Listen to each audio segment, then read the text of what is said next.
our sectional, we got to win 3 games if you're going to win it.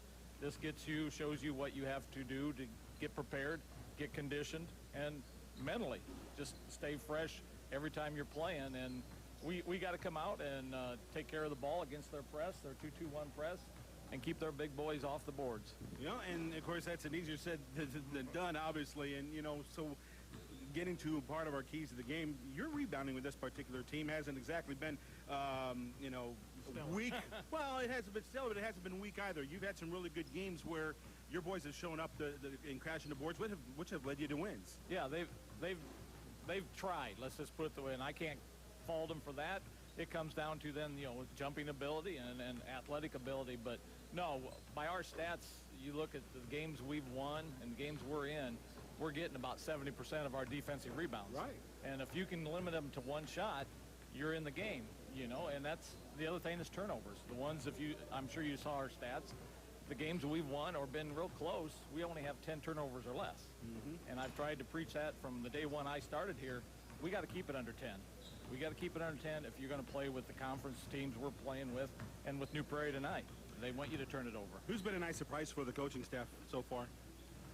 Well, just the 3 players, the 3 sophomores that I have, the Trevor Devine, Carson Miller, and then Tony. I mean, those are our 3. Everybody knows it. But Carson, probably Miller, just his tenacity inside, trying to rebound, trying to score inside, and then he can step out and hit the 3 too. But probably right now, you know, Carson is probably playing real good ball. I'm hoping tonight is a night that all 3 of those guys click. If those 3 guys click on one night, we're pretty good. The other guy that's probably right there with Carson and going from last year not playing much is the senior Reese Willis. There's nights over at Elkhart Christian, he come out and boom, 3 straight threes.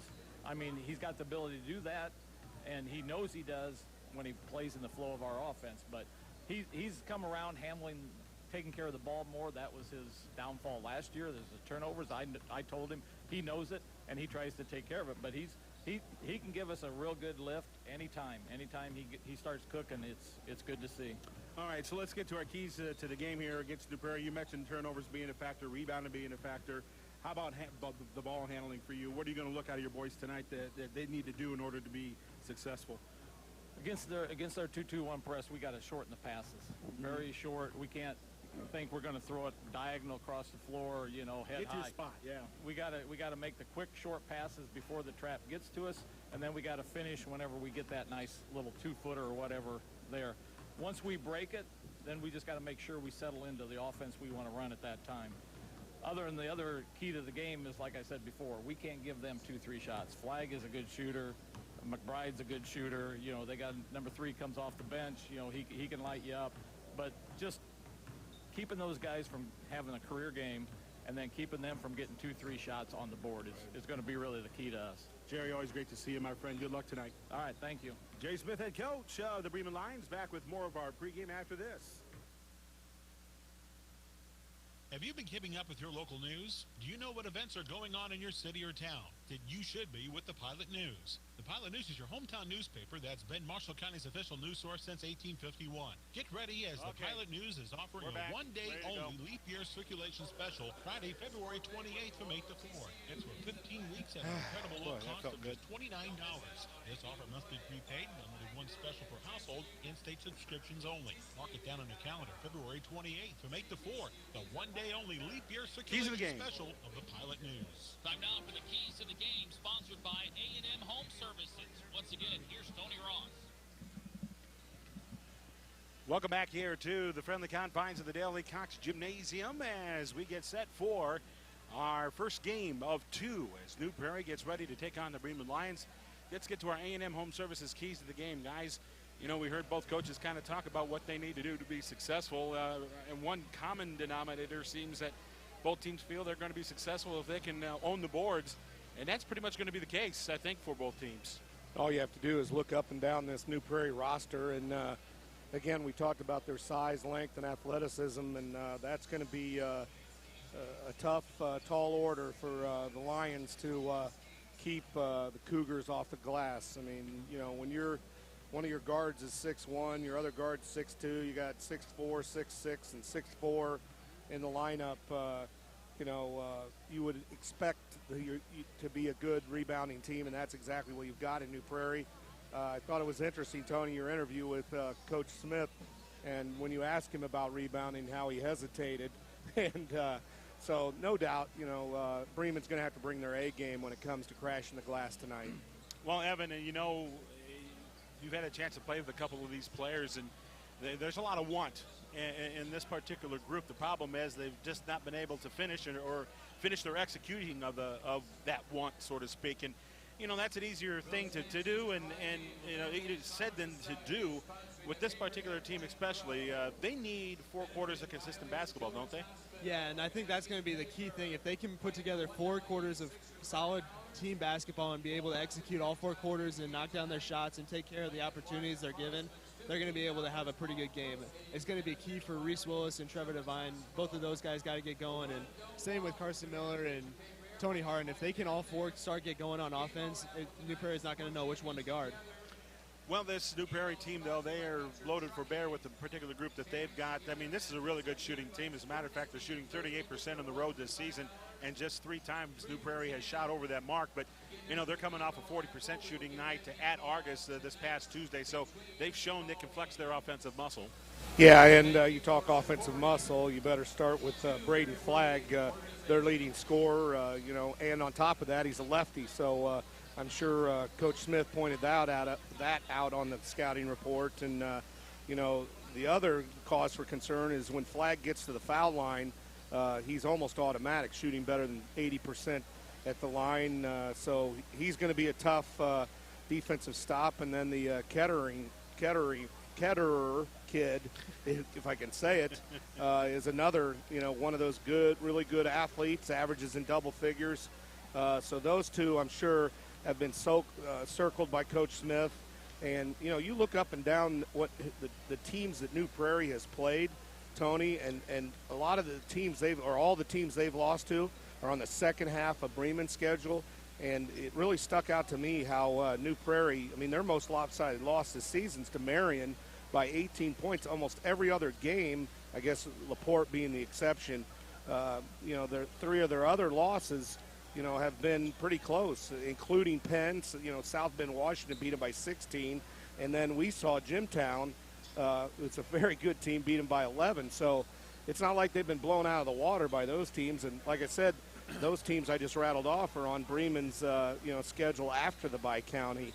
So I think it's fair to say New Prairie's been tested a little bit more than Bremen. So that'll be, I'll be interested to see, which team has, just is comfortable in this game, this atmosphere, and just settles into their game plan. And it kind of sounds like we're kind of building up challenges for this Bremen team tonight, but the facts are facts and stats are stats. And, in 5 road games, this Bremen team is 1-4.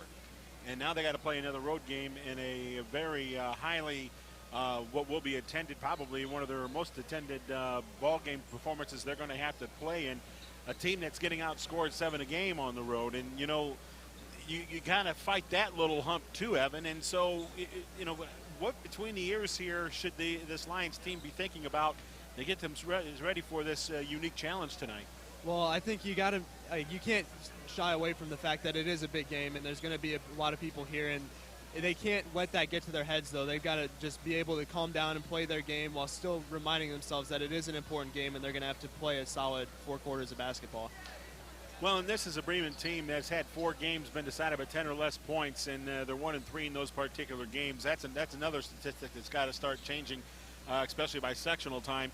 And they got to figure out a way to win these close games. And the only way I think, that as far as keys goes for tonight, Bremen cannot afford to be coughing up the basketball. They're going to see that 2-2-1 press that New Prairie has always been known for because they've always had the athletes to execute it. But this is a special group that New Prairie's got this year in that particular department. Bremen can't afford to just start, getting all nervous and start throwing the ball away. And with that said, Bremen's got to be on the attack. They can't be passive against New Prairie's pressure, or else it'll just that's exactly what New Prairie's going to want the Lions to do, be passive, hesitant, cause those turnovers. And like Jerry Smith said to you, when they're good, they average around 10 turnovers or less. And, that Bremen's got to not cough the ball over and not get killed on the glass. And again, not that we're bashing Bremen, but let's be fair too. You know, Jerry Smith lost 5 starters, including our Bremen insider here over my right shoulder. Right. And it's a very difficult conference, the NIC, like you said, Tony, to reload, and it's really a reload/rebuilding year for them. You just don't have that much turnover and start the next season and come midway through the season and don't miss a beat. I mean, it just doesn't happen. You lost some very important guys, key guys, a lot of minute guys, experienced guys that played in games like tonight. So it's going to take time. You're going to have your inconsistencies, your ups and downs. But like we saw yesterday on the girls' side, games aren't decided on paper. And, lots never said about effort and playing hard. But how many times have we seen and called games on these airwaves where the team that plays the hardest and gives the best effort comes out on top? Too numerous, quite frankly, to be honest with you. But that's the beauty of, our area basketball. I mean, we got some good kids and we got scrappers. And this first game is going to be one of those scrappy kind of games. I really do feel that. And, again, I just think that this Bremen team may be a little bit of a quicker team. They're just not quite as organized yet as the New Prairie squad is. And so it'll be interesting to see how both teams are going to counteract one another, especially when one starts hitting and the other one's struggling. And what adjustments are going to be made, because I think that's where Bremen's going to have their game decided, is the adjustments that they make. I think this is a team also that can do well in handling the basketball and limiting possessions in New Prairie, which I think tonight might be the biggest key of all that we talked about here so far. So I don't know. This is a young group, and you're asking the young group to be patient on offense when they are an excitable kind of team and they like to run up and down the court, and you're trying to pull the reins back on them a little bit just to stay with this New Prairie team and give yourself a shot to win it. So I don't know. They got a lot of questions that are going to be answered here as this game goes on. That'll do it for our A&M Home Services Keys to the Game, presented by A&M Home Services. For most of the basements, we've got you covered. Coming back after this 1-minute timeout, we're going to continue our Gutter Guys pregame show with our starting lineups presented by the Shepherd Auto Group out of Rochester, and we will begin that after this timeout. There's just one place where students are students first. That place is your local high school.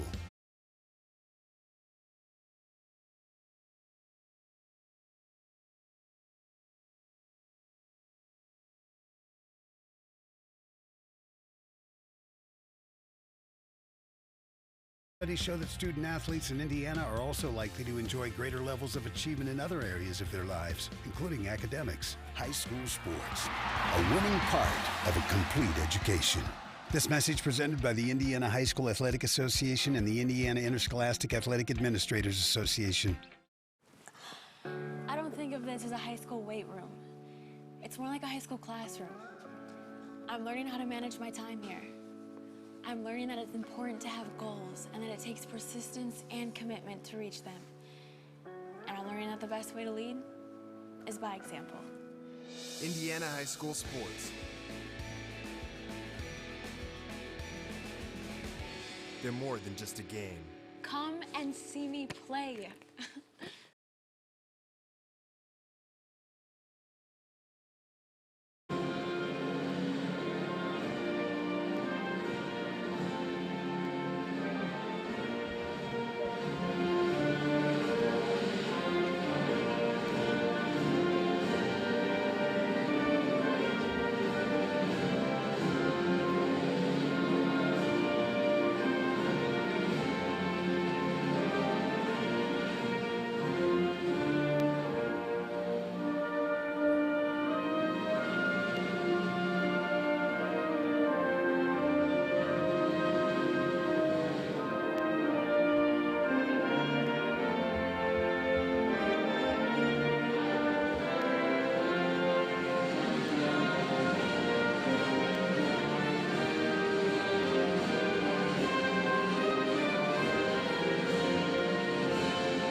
55th Annual Teachers Credit Union Bi-county Basketball Tournament.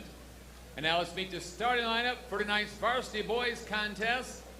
Beginning with the guest team on the scoreboard, the New Prairie Cougars. Starting one guard is 6'1" senior, number 5, Chase Ketterer. Starting at the other guard is 6'2" junior, number 22, Ryland McBride. Starting at one forward is 6'4" junior, number 30, Braden Flagg. Starting at second forward is 6'4" junior, number 32, Hunter Smith. Starting at third forward is 6'6" senior, number 33, Evan Ferg. New Prairie Cougars are coached by Mike Bauer. And now let's meet the starting lineup for the home team on the scoreboard, the Bremen Lions. Starting at one guard at 5'10", senior, number 10, Reese Willis. Starting at second guard at 6'3", southpaw, number 12, Tony Harden. Starting at third guard at 6'1", southpaw, number 24, Trevor Devine. Starting at one forward at 6'2", southpaw, number 40, Ty Feldman. Starting at the other forward at 6'2", southpaw, number 50, Carson Miller. Bremen Lions are coached by Jerry Smith. So that's our starting lineups, and they're brought to you by our good friends at the Shepherd Auto Group of Rochester. As we are about ready to get this one going here, New Prairie decked out in their traveling blues, navy blues, and for Bremen, they're in their home whites with green and black trimming. We do have one change, I think, in the New Prairie roster. Wearing number 32 is Nathan Bales. Is that correct? I think it's Hunter Smith. Is it Hunter you had Smith? It right. Okay. Yep. All right, so off the tip, it's going to be New Prairie winning it, and they will run the offense. They're going right to left on your radio dial. A quick outside shot's no good, and a battle for a loose ball right in front of the Bremen bench is going to go to New Prairie way. So that's how this game starts. That tip-off brought to you by our good friends at Energy Efficient Roofing, the waterproofing specialist. Roof with the best or leak like the rest. All right, it'll be Bremen ball as they try to get on the board first in this one. It's worked around to the near side, handled by Tony Harden, and now finding Reese Willis. He'll give it off to the left wing side. A three launched by Carson Miller. That's off the mark, and a rebound taken by New Prairie. They push it up, and it's going to be McBride getting it back to the top. Handled by Ketterer, worked around to McBride again, and McBride will give it to Ketterer, back to McBride one more time. Now to the man in the middle, and that is Evan Fork. Evan, a 6'7", 205-pound senior. And here's a deflection out high. Unable to get the steal, though, is Trevor Devine. And here we go the other way for New Prairie. Driving in Brandon Flagg, no good. Loose ball. Fork went after, and he draws the Bremen foul. Great save there by New Prairie guard Ketterer. Ketterer, of course, was the quarterback of this year's successful New Prairie football team. Inbound for New Prairie. And the lob out will be handled by the Cougars. Hunter Smith worked over to the near wing side. This is McBride to the top to Ketterer again. We saw this New Prairie team take on Plymouth, in which they were able to get a 46-29 win in just their second game of the season. Here's an offensive board by Hunter Smith, and he'll put it back in, and New Prairie will score the game's first bucket. So it's 2-0 New Prairie. Bremen will run the offense with 6:33 and counting left to go in the first quarter. Our scoreboard brought to you by our good friends at Reese Hearing Aid Center. Here's a bounce pass over to the far wing side. A baseline shot up, no good, as it was missed by Ty Feldman, the 6'2 sophomore, and the Cougars back in the offense. Brandon Flagg will work it around to the right wing side with help to Ketterer. Now to the middle, Smith, back around to the near wing. A reverse pass by Flagg will get it to the short porch. And there's a skip by Smith to Ketterer for three, and that's going to be no good. Get box out grab by Carson Miller, and the young sophomore outlets to the other sophomore on the court, and Trevor Devine. Now to Harden. Worked around Reese with the ball now. Reese Willis works to Devine, long three, good! And Bremen gets on the board. They lead it 3-2. Nice knockdown by Trevor Devine. That is just his fifth three of the season. One of the reasons why the numbers, shooting numbers seem so small is that he's only got a handful of games back into the lineup since his injury. Before that triple, Tony, I was going to say Bremen getting some good looks. They just haven't been able to find the bottom of the net. A jump hook no good by Smith, and a rebound taken by the Lions. So they're crashing the boards effectively right now, at least early in this contest. Harding with the ball. Tony bullets one to the right side to Willis again. Willis on the right angle. Gets it to Devine. He wants to go right baseline. Nice baseline kick. Worked around the Harden. Shot fake three to his left. Traveled. Knocked down the shot after the whistle. But it's not going to count. So the Lions still hold on to a 3-2 lead with 5:09 left to go here in the opening frame on the Reese Serenade Center scoreboard. Yeah, Harden needed to pop that shot right when he got the ball. It was a nice pass. Didn't need to put it on the floor. All right, New Prairie runs the offense. This will be Ketterer off to the right wing side with the touch. That's going to be flag. Now with the basketball, McBride had his pass intercepted. Devine gets it. Now he's got a breakaway layup. He scores. Trevor Devine has a 5-2 lead over New Prairie. Both buckets belong to him. So the Cougars back on the offense and running it. Flag gets it down into the middle. Unable to fire a shot was Hunter Smith, and then a outside shot let go by Flag, no good. And the rebound the Lions, and a great save by Feldman. And now Devine will bring it across the timeline. Trevor, he's a sophomore. He's got a full beard. How about that? Off to the left wing side to Reese Willis. Hey, I couldn't grow a beard, Tony, in a month, I don't think. I was going to say, that's my whole point. I'm struggling with mine, and I'm almost 50. Here's a three launched by Hardin, no good, and the rebound taken away by New Prairie, and off that nice rebound by Ford, it's going to be led up the left wing side to McBride. I thought he was a 6-year senior. Ford around to the near side, a three launched by McBride, no good. Great leaping grab by Hardin in the air, and Bremen with the ball back with a 5-2 lead. So the Lions right now holding their own on the rebounding category. New Prairie 0 for 3 from long distance to start. And that's a New Prairie team that's around 34% from outside. Here's Trevor Devine driving in, left side, saw a seam, but blew the bunny, and the rebound taken by New Prairie. Outletted and brought up court by Flag. Tries to get by one, does two, and flips it up and scores, and gets his New Prairie Cougars within one by 4. So nice bucket by Flag, and back come the Lions. Hardin with the basketball. Now over to Carson Miller underneath. Nice shot fake, put up, score. Carson Miller, 7-4 Lions. Work to the right wing side again. Flag denied, kicked it back up top. That's going to be handled by McBride. He'll get it over to Ketterer, right back to McBride again. Bullets one to the middle. It just got connected to Smith, who had to kick it out. And into the corner, a three by Flag is good. Brandon Flag, Braden, a 6'3", 165-pound junior, knocking down the home run to tie this one up at 7-all. Tony Hardin with the ball. Now to Reese Willis. Bremen on the offense in a brand new game. Working off a screen, Carson Miller wants the dart in, brings it back out. Hardin wants an NBA three, buried it! Tony Hardin with the long ball, and it's 10-7 Lions. So New Prairie back on the offense, averaging 52 points a game as a team. Setting things up. 2-3 zone shown here by Bremen. McBride with the ball along the near side. Reese comes out. Now the pass dumped to the short porch. Brought back out by Forg, and a three ball let go by McBride, and he drives it in. Nice shot by McBride, who leads the team with outside shots. 24 makes from outside the arc. Here's an answer by Hardin. That's an air ball, but a weak side rebound. Devine keeps it alive for the Lions. Hardin to Carson Miller in NBA three. Oh, nothing but net with that long ball. Goodness. I didn't know that three-point shots tonight had to be let go from South Bend. We're seeing some shooting tonight, aren't we? Goodness gracious. What a start. McBride with a basketball, 13-10 Lions. New Prairie trying to get back in it. And we got an offensive foul called on New Prairie. I think it's Evan Ford called on the moving screen here. We'll see after the official makes the call. And that's the case. So the clock stops at 1:26 on the opening quarter.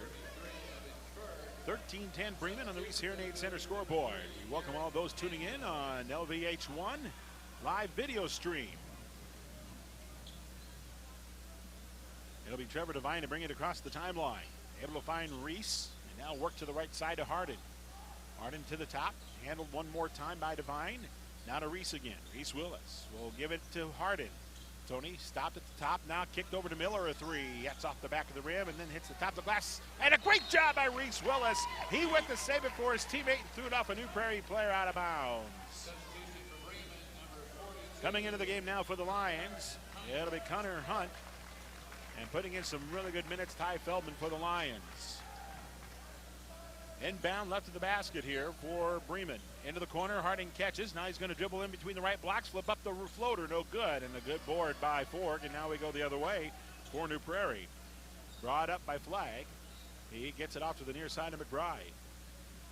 13-10, Bremen with the lead. We're down to 48 seconds left in the first quarter. Pass off to the near side, winds up a three by Flagg, no good. And it's taken away by the Lions under defensive rebound. And here comes Reese Willis to bring it up court. Reese dumps it off to Miller, over to Hardin. 34 seconds left in the first quarter clock. 13-10 Lions, they have the ball. Pass works its way over to Devine on the right side. Trevor waits for Reese to pop out. There he is. Willis now gets to Miller, who gets a touch on around the perimeter. Finding Devine again on the right angle high. Still with the basketball, the Lions has Hunt worked it over to Hardin. Hardin looks to get it back to the top. Now he's going to attack and then brings it over to the corner with a pass to Miller. Carson can't go baseline, needs to find somebody to kick it out to, and there's Devine with 9. Now it's down to 7. Willis to Hardin with 5 to the right side. Miller, he drives with 4, goes up the wild shot and draws the foul with 2.6 seconds left. Well, that's just some smart basketball right there by the Lions right there. They were realizing the outside shot was not going to come, so the young sophomore Carson Miller decided to take it to the hoop and draw a foul. Here's the inbound play to Miller. Catches with 2, the long 3 off the mark, and that's how the first quarter comes to an end. It's the Lions 13 and the Cougars 10. Game 1 of 2 here tonight at the 55th annual TCU Bi-county basketball tournament. Heard right here on X 98.3 and witnessed on LVH1 live stream. Back after this timeout. There's just one place where students are students. Hey Lancers, are you looking to work for a big corporation, own your own business, take stats for a professional sports team, or handle money? Well, I'm here to tell you about DECA. I'm Trinity Cox, and I'm the Vice President of Hospitality and Tourism for our school's DECA chapter. I've been a part of DECA for 2 years now, and I've had the time of my life here. I've competed at both district and state level last year, and look to go back again this year. You have the chance to compete as a solo event or be a part of a team decision-making event. DECA has really opened up my eyes to different aspects of business and has helped me grow as a human being. DECA will help you grow into a young, mature adult if you join, just like it has helped me. You will have the chance to make tons of new friends as we are a growing chapter and look to continue to grow for the future. If you are a sophomore through a senior and would like to join DECA, come talk to the chapter advisor, Mr. Thomas, today and start your journey. Bauer just told his guys against that 2-3 zone Bremen's been running, they can't be settling for threes as early as they are. They can get those anytime throughout the possession.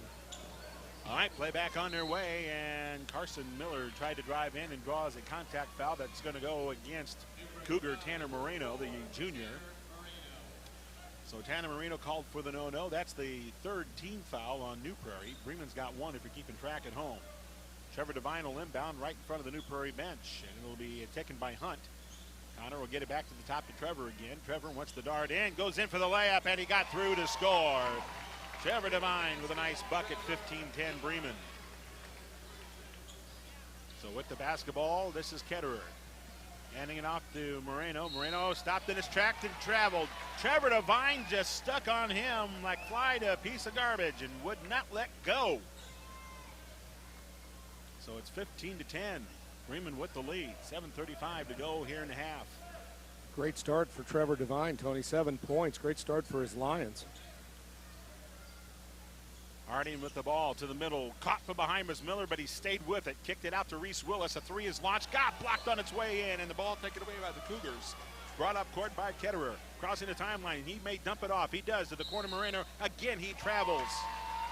He's just not putting the ball down in time when he makes his move, and that's cost him twice. Coming back into the game is Ryan McBride.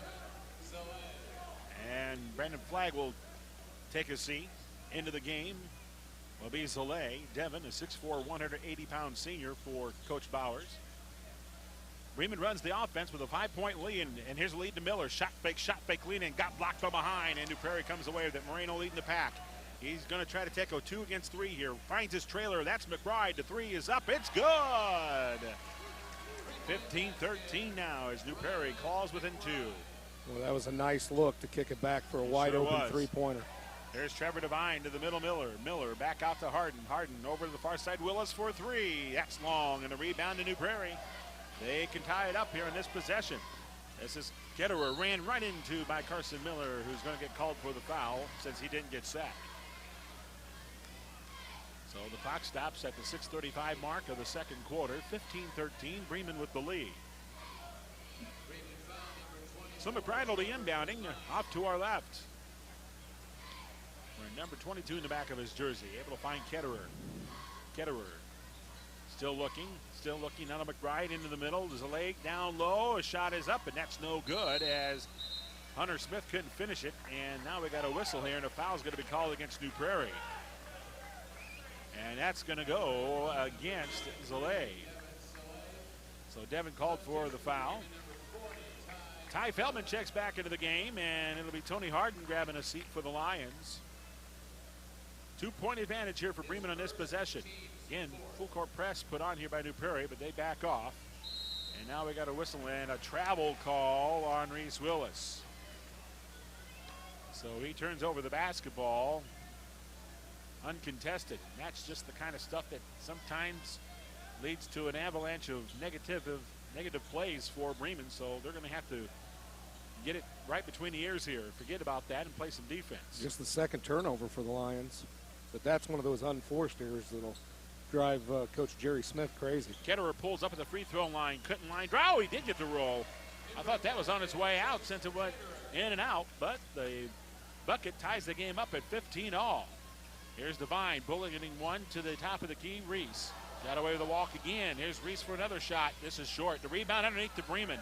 Feldman, great job. Hunt got it back out. Now Willis goes underneath to Miller, and he is fouled along the baseline on New Prairie. And Zalay, I think, is going to get called for this one. Yep, 2 on him. So back into the game for New Prairie will be Evan Forg and also Braden Flagg as Zalay and Smith will check out. So here we go with the inbound for Bremen. It's into the corner, Willis. Devine goes to the right corner. Popping out with the pass is Feldman. Worked around the Reese. Back to Devine right side. Now to Feldman. Back to Devine. Trevor to the far side of Reese Willis. To Trevor again, right angle. It pops a 3. Good! Trevor Devine knocking it down. That's a nice looking shot, Tony. Really smooth. Great release. 18-15. Bremen with the lead. Down to 5:11 left to go here in the half. New Prairie trailing. They have possession. Berg with the ball, or Flagg rather, gets to Ketterer. Back to the top. McBride launches a 3 ball. That's too long. And a rebound comes to Ferg. He's going to dump it off to the corner. Moreno's open. He airballs, and then an over the back is going to be whistled here against Evan Ferg. As sometimes being 6'7" can be a little bit of a detriment. An over the back call on Evan. Stops the clock at 4:54 here in the second. Berg is going to come out. Back in Hunter Smith for New Prairie. Reese Willis now grabs a breather. Tony Harden spells him. That's Ferg's second foul, and he'll go to the bench as a result. Trevor Devine with the basketball, able to give over to Harden, and then hits the middle to Miller. He crosses the timeline, waits for some help, and the pass ends up getting deflected. I thought it went off one of the Cougar defenders, but it did not. It was just a bad pass, and so an empty turnover there on the Lions. That last triple by Trevor Devine gave him 10 points for the game already. We're not even halfway through the second quarter. New Prairie running the offense, trailing by 3 in this possession. Moreno able to dump it to the near side, and now down low goes to Smith. Backs in on Hunt and shoots and scores. Well, that's just a good muscle up right there on the part of Hunter Smith. And now a 1-point difference. Bremen with the lead at 18-17.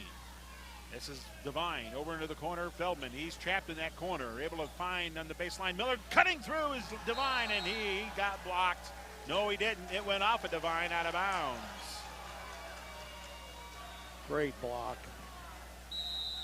So a timeout's going to be called here by Jerry Smith. His Lions have a 1-point lead at 18-17 with 4:15 left to go here in the second frame.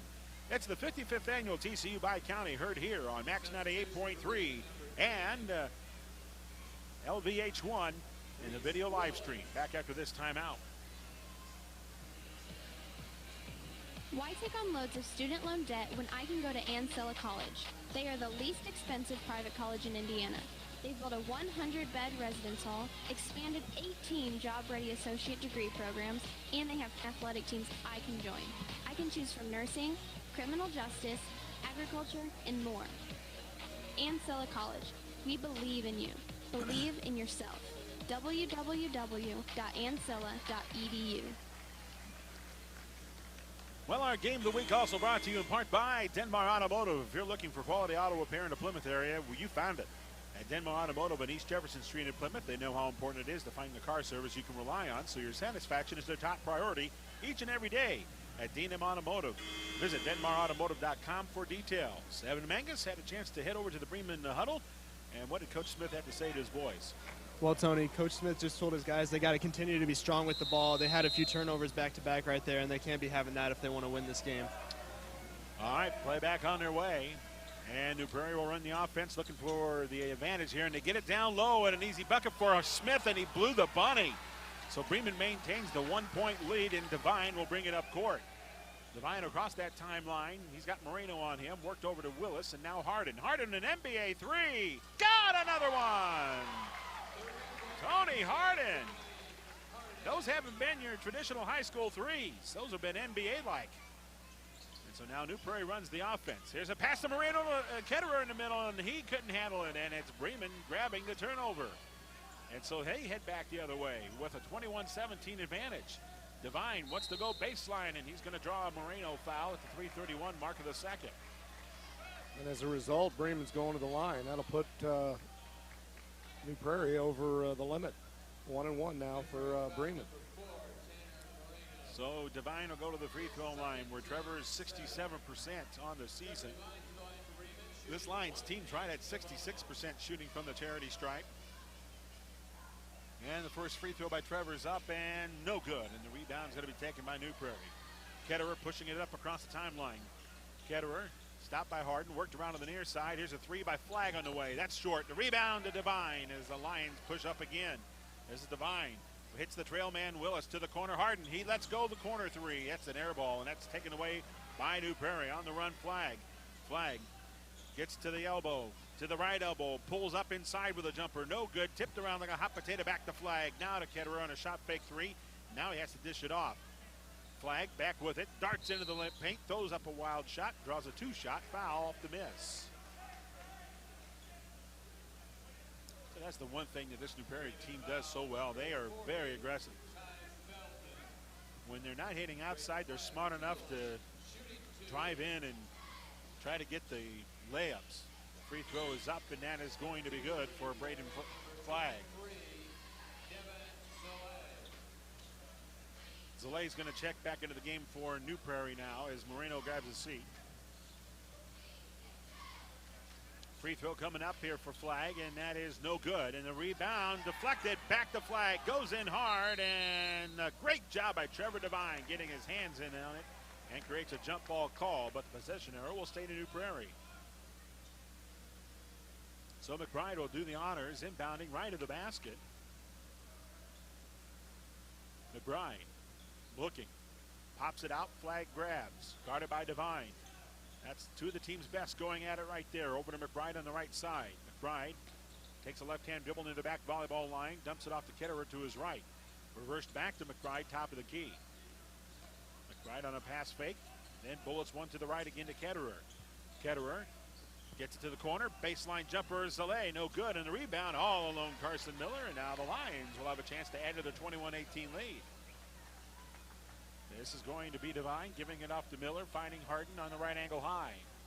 Harden, Feldman, finding Willis. Reese, now to Devine near the back volleyball line. Getting it over to Miller, finding Harden again on the right angle high. Now top of the key, Feldman with a touch. Good pass fake, the slip, no, didn't get open, and so now it's back out to Miller, to Devine, to Miller on the reverse. Back to Devine on the reverse at the top of the key. Trevor wants to attack. Got the one-on-one he wanted, put it up, and drew an offensive foul. So an offensive foul on Trevor Devine stops the clock at 1:58. New Prairie ball.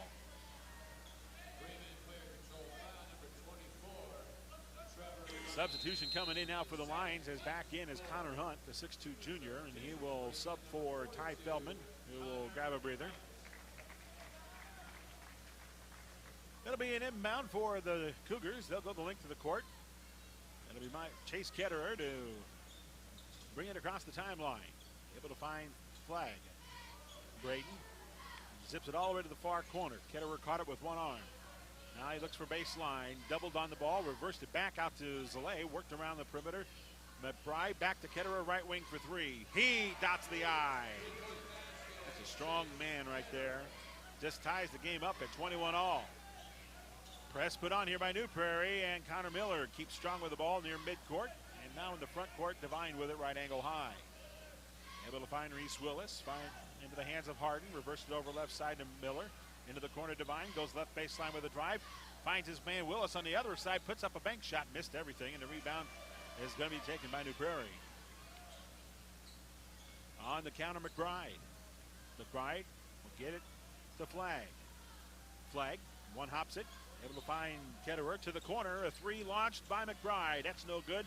Big rebound put back, and Hunter Smith blew another bunny, but the rebound put in by Zalay. So the Lions lose the board battle there, and it'll cost them 2 points, and New Prairie up 23-21.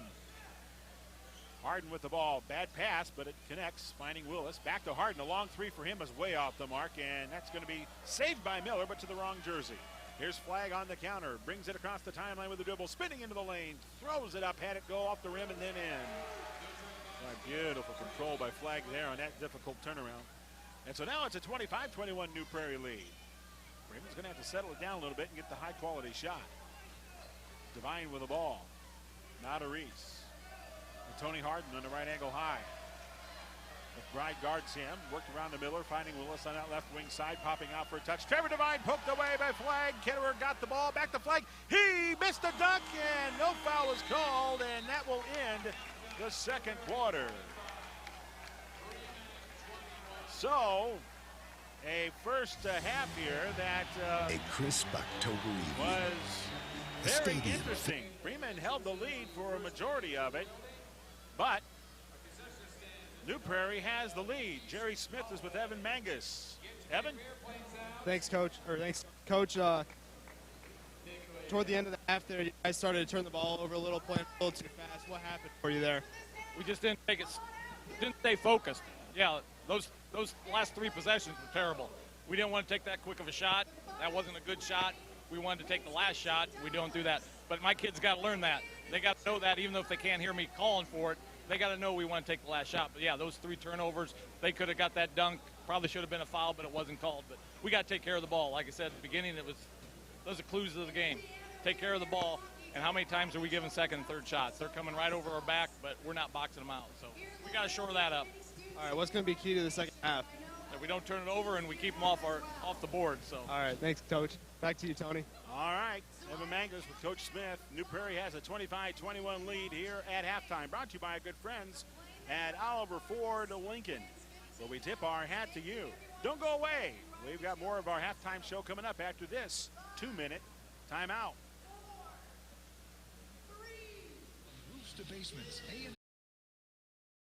Safely, on time, and with the least amount of interruption to your production. They aren't interested in only completing one project. Their goal is to build long-lasting relationships with customers. From machinery movement and repair, installation, transportation services, T&A Rigging has been serving Indiana and Michigan for over 10 years. For all your machinery and installation needs, call the crew at T&A Rigging Incorporated at 574-233-3074. T&A Rigging Incorporated, your satisfaction is our success. This is what matters. This is beyond X's and O's. This is the difference mutual respect makes. This is what character looks like. This is what defines us in Indiana. This is sportsmanship. School sports, it's not the outcome that matters most, but the way the games are played. This message presented by the Indiana High School Athletic Association and the Indiana Interscholastic Athletic Administrators Association. If you're not connected, you should be with the Pilot News. The Pilot News is your hometown newspaper that's been Marshall County's official news source since 1851. Get ready as the Pilot News is offering a one-day-only leap year circulation special Friday, February 28th from 8 to 4. It's for 15 weeks at an incredible low cost of just $29. No, it might help you if you bring them a little closer over here. In-state subscriptions only. Mark it down on your calendar, February 28th from 8 to 4. The one-day-only leap year circulation special of the Pilot News. Hey, Lansing fans! Advertising spots are available today with LVH1. Advertising with LVH1 at LaVille Junior Senior High School gives your business publicity with high school parents, fans, and families throughout the state of Indiana and beyond. Advertisements can be provided by your business or made in-house by our mass media class at the high school. All the funding goes directly to the student program and will help us gain hands-on experience in the broadcasting, video editing, and marketing fields. If you are interested in advertising during athletic events throughout the year, please contact the broadcasting program at broadcasting@unorth.hdalton.in.us or call us at 574-784-3151. Advertise today with LVH1, the voice of Lancer Nation.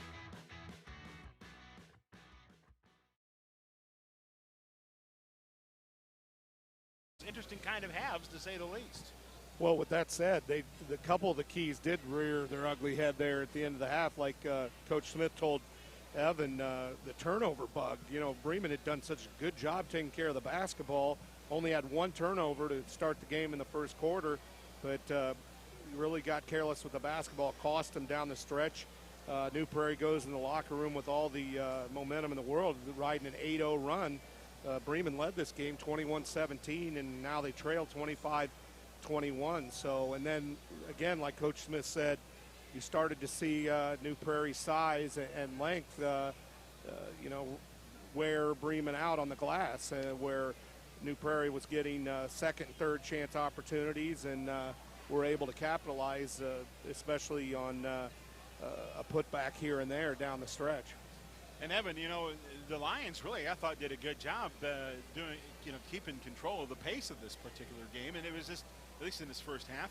But again, the boards were, a factor as the second quarter kept going on. You can just tell New Prairie was starting to win those little physical battles underneath, but even more so position battles. And boy, I tell you, positioning's everything when you're trying to win a rebound game.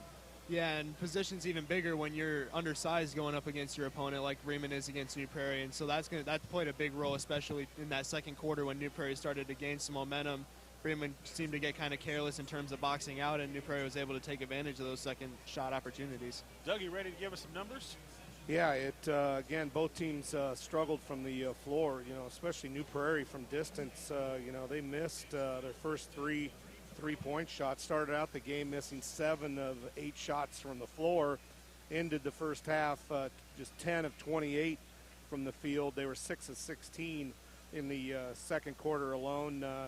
Again, the turnovers were a minimum for both teams. New Prairie has 5 turnovers at the break. We said Bremen has half a dozen. A couple of them came in the waning seconds of that second quarter. Bremen struggled shooting the basketball too in the second quarter. The Lions just 3 of 11 in that 8 minutes shooting to go into the dressing room. 8 of 24 from the field at the half, and of course they trail 25-21 thanks to New Prairie going on an 8-0 run. That it happened fast. It was a spurt, guys. That it started under 3 minutes, so it was an 8-0 run in a 3-minute span. And like Coach Smith said, his team's very fortunate that dunk, A, didn't go down, and B, a foul wasn't called. But with that said, Coach Bauer from New Prairie asked the officials as he was walking off the floor, and I think he got the explanation he wanted. I think he wasn't going to throw it down because he didn't get high enough, and the ball hit the rim, and maybe he wasn't fouled. The official was right on top of the play. So your score is 25-21, New Prairie with the lead. When we come back, we're going to hear from Coach Bauer after this 30-second timeout. Hey, this is Mia Mears, the reporter of LaVille FFA. The national organization is dedicated to making a positive difference in the lives of students by developing the potential for premier leadership, personal growth, and career success through agricultural education. In FFA, you get hands-on experience in the trades and get to be a part of the community. You should join LaVille FFA. Bye, Lancers!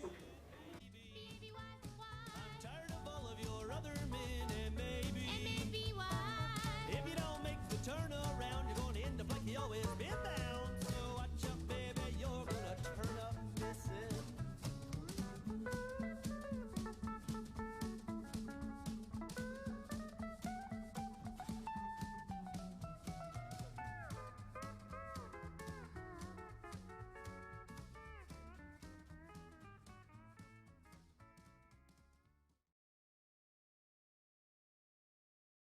Right now is approaching Mike Bauer for a quick little halftime interview. Thanks, Tony. Coach, you were able to finish that first half in an 8-0 run in the final minutes. How were you able to do that?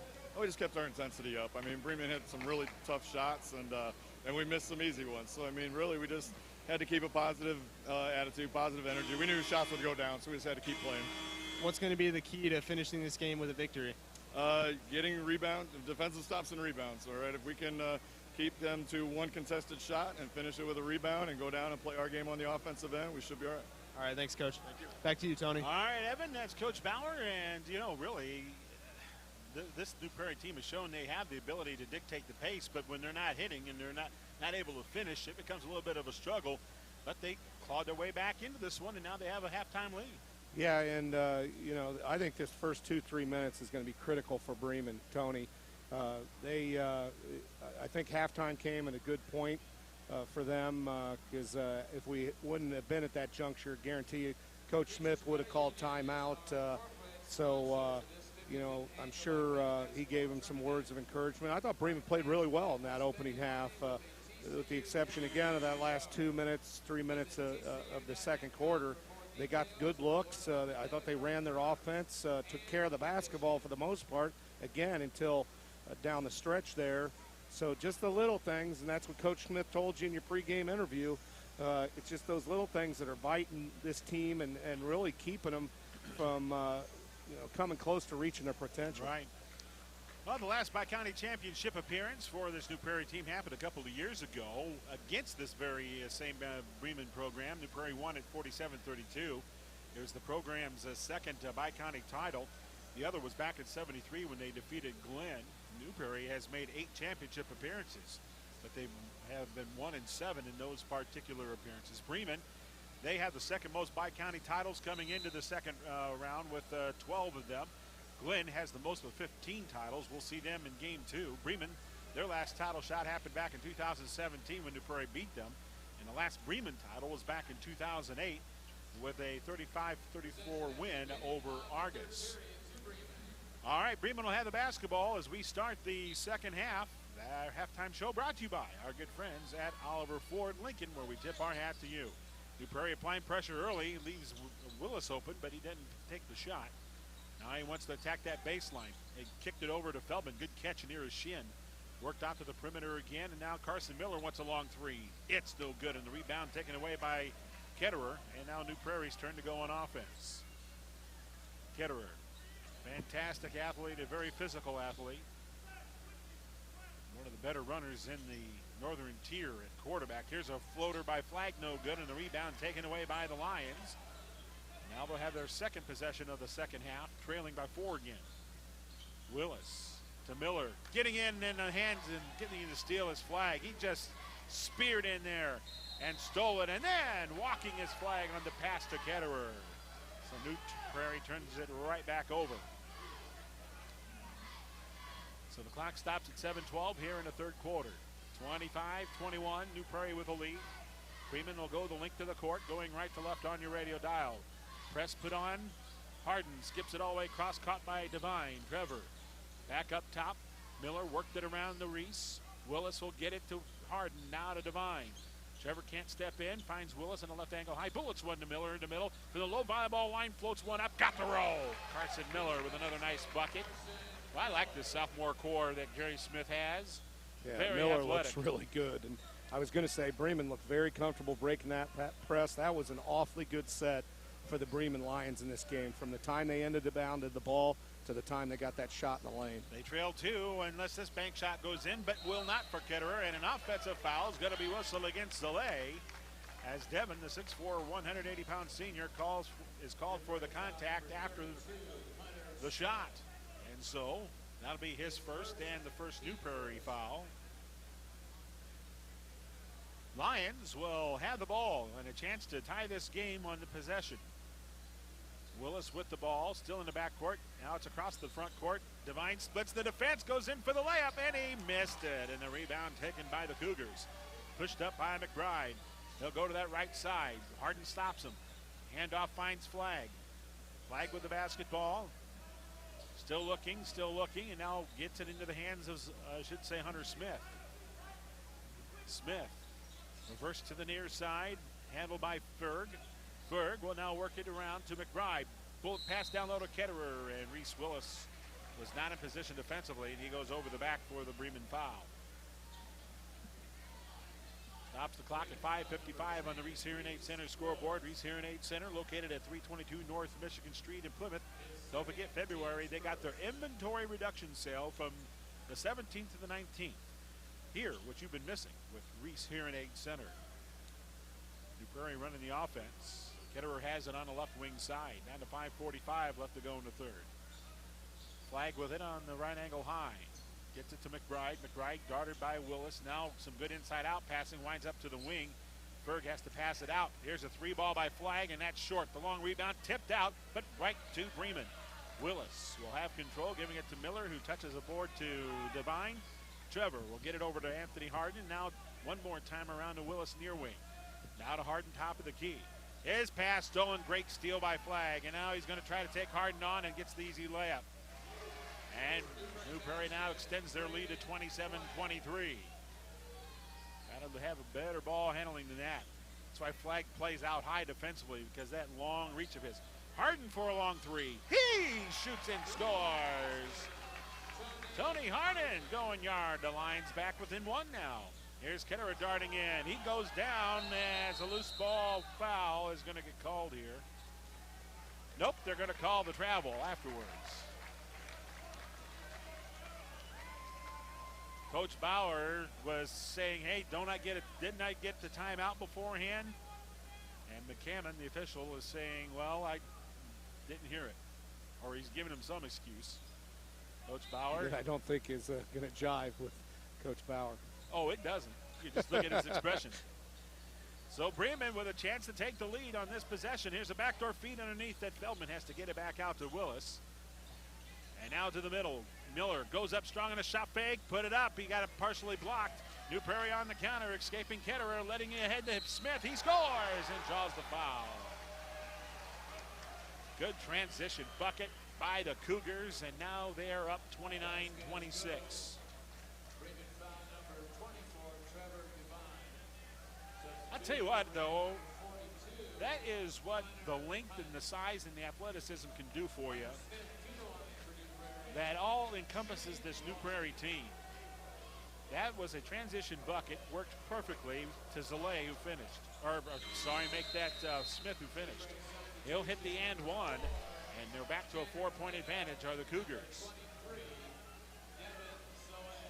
So Zalay will check into the game. Yeah, New Prairie can flip the court in a hurry, can't they, Tony? Man, McBride is the one who takes a seat. Bremen with the ball, trailing 4. At the top of the key, Miller to the right side. Willis can't find anybody inside. Worked around to the perimeter. Devine can't cut in. Now to Harden. Harden looks for some help. Yup. He threw it to Reese, and that was like a 1-foot pass at 80 miles an hour. Reese able to stay with it, though. Reese, one-on-one. Moreno tried to stop him, couldn't. Here's a hook shot up by Feldman. Missed it, and the rebound comes loose to Hunter Smith. Outlets to Moreno. He's off to the races, taking the left side of the court. He's going to dart in. Kick to the open wing. Ketterer sets it up for 3. That's no good. And the rebound taken by a hustling Zalay. And Zalay tried to find it to Ketterer. Whistle sounds and a timeout called by New Prairie at the last second. So with that timeout, clock stops at 3:43 here in the third. 30-26 New Prairie. It's the 55th annual TCU Bi-county boys semifinal round. Game 1 of 2 on Max 98.3 Sports and LVH1 video stream. Culver's Portside Marina handles all water recreational needs. When it comes to pontoons, Godfrey leads the industry in performance and quality, and Portside Marina has it in stock. From sampan, aqua patio, and sweetwater pontoons, if you're looking for a family boat, Culver Portside Marina can help. Located at 514 West Mill Street in Culver. Stop in or call them at 842-5000. Culver Portside Marina. Hey, join us tomorrow on the Saturday Morning Coaches Show. We're going to have 1 hour of area coaches, and then we're going to have a special 1 hour of a Big Red reunion. That's right. We are going to have former Plymouth coaches, former players. Pete Buchanan is going to be in the house as well to come talk about his playing days at Plymouth and at Notre Dame. It's going to be a fun morning at the Coaches Show. And again, it starts at 7 o'clock right here on Max 98.3 Sports. All right, New Prairie runs the offense. Ketterer hopping into the lane, gets the shot away but missed it. Zalay got a good board back for New Prairie. He outlets. Flag wants to dart in. He floats one up and he can't get the roll either. Good hustle. Rebound there by Carson Miller. Bremen with the ball trailing by 4. Carson can't use the high screen, so he'll pop the 3, and that's too short. The rebound battled for, and New Prairie comes out with it. Ketterer across the timeline. Ketterer sees an opening, couldn't flip it up, and he had his shot go out of bounds. Trying to save it was Reese Willis, and he ends up touching it out of bounds. New Prairie inbounds. A couple of substitutions for the Cougars now as Zalay checks out, so does Ketterer. Oh, Ketterer staying on and grabbing a breather's flag. Inbound for McBride, who's one of the two that checked back in. It's off to the left of the basket here. Zalay and Feldman jockeying for position on the inbound play, but it comes all the way out to Ketterer. Chase will kick it to the far side. Good grab there by McBride. McBride dribbles it all the way out to the top. Raymond hawking him, but there's the cut by Ketterer, who gets the ball. He's at the left block. Kicks it back out McBride. Worked around to Marino. Marino dumps it to the corner. Ketterer left open for 3. That's no good. A long rebound. Chase after, battled for. Getting it is Carson Miller. Well, I tell you, Bremen is showing a lot of no quit right now. A lot of fight. Yes, sir. Feldman. Now to Hunt, around to Willis. Willis on that right angle high to Miller. Miller able to find Harden. Reversed it over to Willis right side, cutting through Miller. He's at the right elbow, brings it back out to Willis. Willis can't find a shot, needs to find a cutter, or somebody at least. The lob comes out to Miller. Finding Harden again, one-on-one with Ketterer. Now Miller with the touch at the top of the key. Marino creeps up on him defensively, screened off the ball, not well enough, but the pass connects to Willis for 3. It's good! Reese Willis, averaging 11 a game for the Lions, just got his team within 1, 30-29 New Prairie. Down to a minute 45 to go here in the third on the Reese Serenade scoreboard. Ketterer kick to the corner, spot 3 on the way, good by McBride. Back up for the Cougars, 33-29. Bremen back the other way. Feldman with a pass fake, able to find Hunt. Counter works it right side, Willis. Popping out Miller, but Reese is going to take it deep and then bring it back out to Miller. Harden at the top of the key to Feldman. Down to a minute 15 to go here in the third. How about this, Tony? 7 different players in this game have hit 3-pointers. Wow. Don't see that every day, do you? It's been fun to watch, that's for sure. Miller, now to Harden. Harden has hit a couple of them. Gets to the elbow, and now he's got to spot up for another 3. This is off the mark, and the whistle sounds a foul away from the ball. That goes against the Lions. So an offensive foul, and that goes against Reese Willis. Stops the clock at 58.7 seconds left. Couple substitutions as Feldman checks out. Into the game will be Marty Mangus. That's a familiar name. I wonder who his older brother is. Here he's a jerk. 33-29. No, his older brother's with us right now courtside. Helping us out and doing a great job. Here at the top of the key, this is Moreno around to the left corner. And Zalay has to pass it all the way out, leaping in the air. It's Moreno. Had to use all of his short edge. He gets a layup shot, no good. Rebound deflects to Zalay, Smith, no good again. Another big board for New Prairie. Miller goes for the steal, and the whistle sounds, and they're going to call a foul on this. Yes, they are. Wow. That's tough. 33-29, New Prairie with a lead. Foul on Bremen, that's 4 on them. First on Mangus. It'll be an inbound for New Prairie. A kick to the corner flag, a 3, dots the eye. Braden Flagg makes it 36-29, New Prairie just like that. Here's Miller trying to dart in, can't. Now to Harden, thought about the 3. Then he slips and falls, and he makes a bad pass afterwards. Reese goes after it. It comes loose to Ferg, goes in for the wild layup and ends up getting fouled on his way to the bucket. That foul's going to go against Mangus, or scratch that, Miller. That goes against Carson Miller. That stops the clock at 5 seconds left to go in this third quarter. And to the free throw line, it'll be Evan Ferg. The free throw is up and no good. So it's still a 7-point difference. Trevor Devine's going to check into the game here. Hunt will come out for the Lions. Here we go with the next free throw for Evan Ferg. It's up and that one's good.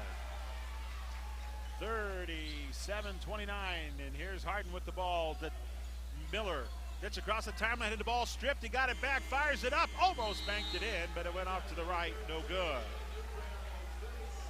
Well, as all good teams do, they try to figure out a way to get a little run, and the Cougars were able to do that thanks to the rebounding efforts, and they find themselves up 37-29 heading into the final quarter of play here at the Dale League Cox Gymnasium. Back after this 30-second timeout on the TCU Bi-county basketball tournament presented by TCU.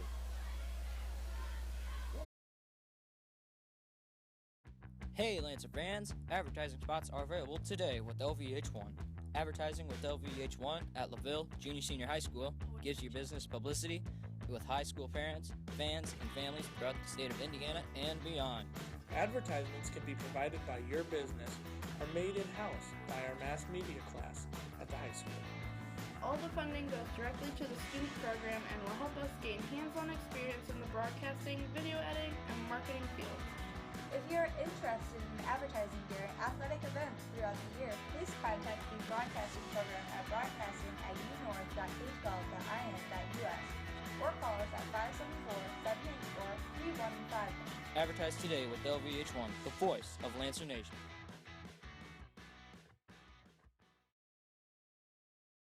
They're going to have to get more established on the glass without question. That's what we've seen here towards the end of the second quarter and throughout the third quarter, and that's the reason why the Cougars have built this 8-point lead. Evan, what was said in the timeout? Well, that's exactly what was said, just what Doug was saying. Coach Smith told his guys that they got to be on crashing the boards. They got to move New Prairie out of the lane so they can get those rebounds. All right, play back on their way. New Prairie ball. McBride with it, top the key, left side to Ketterer. Ketterer over to the near wing, trying to dribble in. Flag go is stolen away by Trevor, and Devine gets Carson Miller to the ball. Great effort by Trevor Devine. Boy, this Lions team has been fun to watch tonight. It's hard to believe they come in at only 4-8. Well, they don't play like a 4-8 no, team. They don't. Reese for 3. He got fouled outside the arc, and he missed his shot, but he's going to get 3 free throws coming. So that foul goes against Braden Flagg, the 6'3", 165-pound junior. So Willis will go to the free throw line, and the first free throw is up, and he's short-armed it. Those have got to be hits for the Lions. Yeah, you can't leave points at the foul line down 8. Nope. You know what I love, Tony, about that play? Flagg fouls him, and then he great sportsmanship, helps him up off the floor. These guys, both teams fighting hard, but not losing sight of the sportsmanship. Well, you can thank the coaching staffs for that. New Prairie led by a wonderful coach, and Mike Bauer, the same with Jerry Smith over in Bremen. The final 2 free throws knocked down, and the Lions now are trailing by 6, 37-31. 1 minute into this fourth quarter, New Prairie with the offense. This is Moreno, or rather Ketterer, getting it into the hands of Flagg down low, and getting a nice post-up move for 2 there was Ferg. Evan Ferg, the 6'7", 205-pounder, makes it 39-31 New Prairie. Well, they had a huge mismatch inside, and credit New Prairie to find that mismatch, give it to Ferg for an easy lay-in. New Prairie just picked up their second team foul. Or I think that third. Flag called for that foul. That's his second. Coming back to the game for the Lions, it'll be Tyler Feldman. Mangus will grab a seat. Off the inbound, catch and shoot in the corner for Willis. Good as he line drives that home. Reese Willis cuts it down to 5. New Prairie ball. Willis came in right around 40% from outside, showed it there. He's got 8 points now. On that left wing, this is McBride. New play call for the Cougars. McBride gets a clear out in the left side layup. Boy, Bremen, they let him have too much room there. Well, that was pretty, wasn't it? Oh, 41-34 New Prairie. It's like a gazelle. He just glided through the air. Well, that length. That's excellent. Here's Miller for an elbow jumper. That's no good, and the rebound taken away by New Prairie. Hunter Smith using his 6'3" frame to leap in the sky to yank it down. Now Ketterer hops into the lane with an off-balance shot, and he's going to draw the foul on the court. Stopping the clock at 6:02 on the Reese Aid Center scoreboard. 41-34 New Prairie. Ketterer will go to the free throw line for the visiting Cougars, where he's 56% on the season. Ketterer this season averaging 11 points a game. One of 2 double-digit scorers on this team coming into tonight. And he'll knock down that free throw. Willis will grab a seat. Coming in for him will be Grant Devine, the 6'1" sophomore. You know who Ketterer reminds me of, Tony? Chris Kramer. Played at Purdue years ago. He was the quarterback at Huntington North Free throw years up, ago. No good. And the rebound taken by Bremen. So the Lions trailing 42-34 in this possession, and Devine will get it off to the right side. Tony Harden popping out Carson Miller now with a touch. Carson reversing it over. This is the other Devine out there. And he's going to be able to find Feldman. Down to Miller. Offensive foul on Carson Miller as Zalay takes one for the team. Miller led with that elbow, and he made it look a little too obvious there, and so he gets called for the no-no. It's a tough call there for Bremen. One of those calls, 50-50 calls, go either way probably. But you're right, Tony. He did force the action. So Ketterer will have the basketball.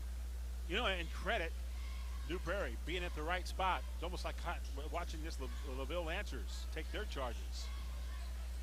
At the elbow, Ketterer hops in, kicks out to the wing. Open, there's Flag. He wants to kick it back out. Ketterer, he'll take the left side this time, go underneath the basket. Baseline kick, worked around to the top again. Now at the high elbow, Zalay. One more time, it's Flag. Worked off to the right wing. Handling the ball is Derek Daniels for the first time, wearing number 3 in the back of his jersey. Flag with it. Popping out is Ferg. To the right wing side, Ketterer against Harden. Backing into him, going baseline, tries to muscle it up, and he got the roll. Chase Ketterer with a neat bucket. 44-34 New Prairie, their biggest lead of the night. And a timeout's going to be called here by Jerry Smith and the Bremen Lions to try to slow this down here. So 4:51 left to go here in the game. New Prairie's got a run going. They are up by 10 now at the 55th annual TCU Bi-county basketball tournament, the boys semifinal rounds. When we come back, more basketball. Stay tuned.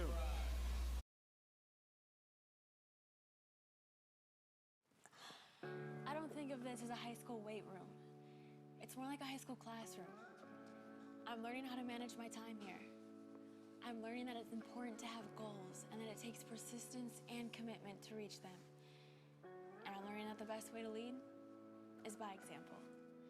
Indiana High School Sports. They're more than just a game. Come and see me play. Max 98.3 from the 55th annual TCU Bi-county basketball tournament, also brought to you by Miller's Assisted Living in Plymouth. Since 1969, Miller's Assisted Living has proudly been committed to caring for those in a time of need in this community. Whatever you decide, we're here to help. Check us out at 625 Oak Hill Avenue in Plymouth, and buy your Plymouth Ponderosa. Get our wings to go in 12, 25, and 50 party packs. Call Ponderosa for your next catering event. So Jerry Smith on the Bremen sideline, Evan, had what to say? Well, Tony, Coach was just trying to get his guys pepped up a little bit, give them a little bit of a pep talk. Just told them they got to keep fighting and finish this game strong. 4:48 left to go in this one. And right now they need a bucket. They are trailing by 10. Trevor Devine to the near side off the foot of Miller. So it's a steal off a Bremen turnover, and now New Prairie the other way. McBride to the far side, left open. It's Ketterer for three, and he missed it. Good board by Grant Devine. Whistle sounds, and Grant Devine stepped out of bounds when he grabbed that rebound, so New Prairie will get possession. See, these are now starting to tally up. The small little things that aren't going Bremen's way here that has thwarted opportunities to come back in ball games. But they got plenty of time here. 4.5 left. It'll be an inbound for New Prairie as Smith will look to do the honors. He throws it all the way out, leaping in the air. Moreno to give it, finding McBride back to Moreno. And now to the left wing side, it's Ferg back over to Moreno again. Looking for Smith. Hunter works it around McBride. Now to the near side flag. Braden still with it. It's going to cross over on Devine. Devine slowed him down, worked back to the top. And now it's off to Smith, finding McBride again. Guarded by Feldman, now top of the key. Ferg hands it off. Moreno spins. Moreno goes baseline, kicked it to the wing. Open for three is Flag, and he had to go in and out. Rebound taken by the Lions. So they dodge a bullet, but they got to score. That was way down and came out. Miller will find Harden. Harden's been quiet since his threes and back in the first quarter. Willis. Now to Miller. Carson. Dumps it off to Harden around to Devine. Devine attacks and had the ball go off of his foot. Turnover Bremen. It is so hard to go against defenders that are 6'2", 6'3", because they got such long arms and they play so low. And with their length, they're probably even taller than that. That's 3 straight possessions. Bremen's coughed up the ball. Moreno almost coughed it up for New Prairie, but he kept it alive, finding Flag on the right wing. Crossing over on Devine to get screened off the ball, worked off to the left corner, trying to go baseline. McBride with a pull-up, and that's short. Nice board by Carson Miller to get it back for the Lions. Approaching 3 minutes left to go in the game, 44-34. New Prairie with the lead, and bad pass. That ends up going out of bounds. Last touch by New Prairie. Oh, they're saying last touch by Miller. So the clock stops at 3:02. Jerry Smith thought that was last touched by the New Prairie player, but the official will not change his call. Ketterer has the inbound for the Cougars.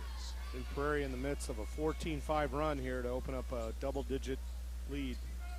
Trying to dribble in right side Moreno, and he got fouled. 2 defenders left their feet for the Lions, and that's one of those any-meeny-miny-mo picks for the official here. That goes against Willis. He's disqualified. So that's 5 fouls on Reese Willis. So the team's best outside shooter will pitch a tent at the end of the bench for the rest of the night. Timeout's going to be called here by the Bremen Lions. Jerry Smith got the draw board out. He's going to talk to his boys. They trail by 10 with 2:51 left to go in the fourth. It's the boys' semifinal round of the TCU 55th Annual Bi-County Basketball Tournament. Back with more after this 30-second timeout. The following broadcast is the exclusive property of LVH1 and the Union North United School Corporation for the private use of our audience and fans. Any retransmission or duplication of this broadcast without the written consent of LVH1 or the Union North United School Corporation is strictly prohibited. We hope you enjoy this event, and go Lancers!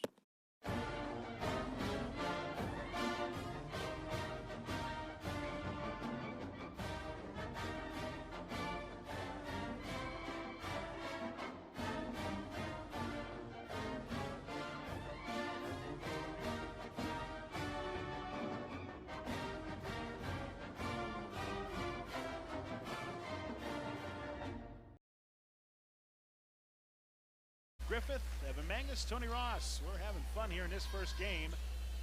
And now it's an 11-point lead for the Cougars as Ketterer knocks down his first free throw. The second one coming up, and that's good as well. Tell you what, that young man has been in a lot of clutch situations, whether it be basketball or football. And when you need to get the shots in key situations, he's the man you go to. Not a good sign when you've got more turnovers than made field goal attempts, I should say. And that's what Bremen's got in this quarter. Another block shot by New Prairie, and now they come away with the ball. Moreno to the right side. Ketterer denied the baseline, worked out to Smith, and Smith will give it to Moreno. Moreno with Miller on him. Miller goes down, and now Moreno goes in for a floater and hits.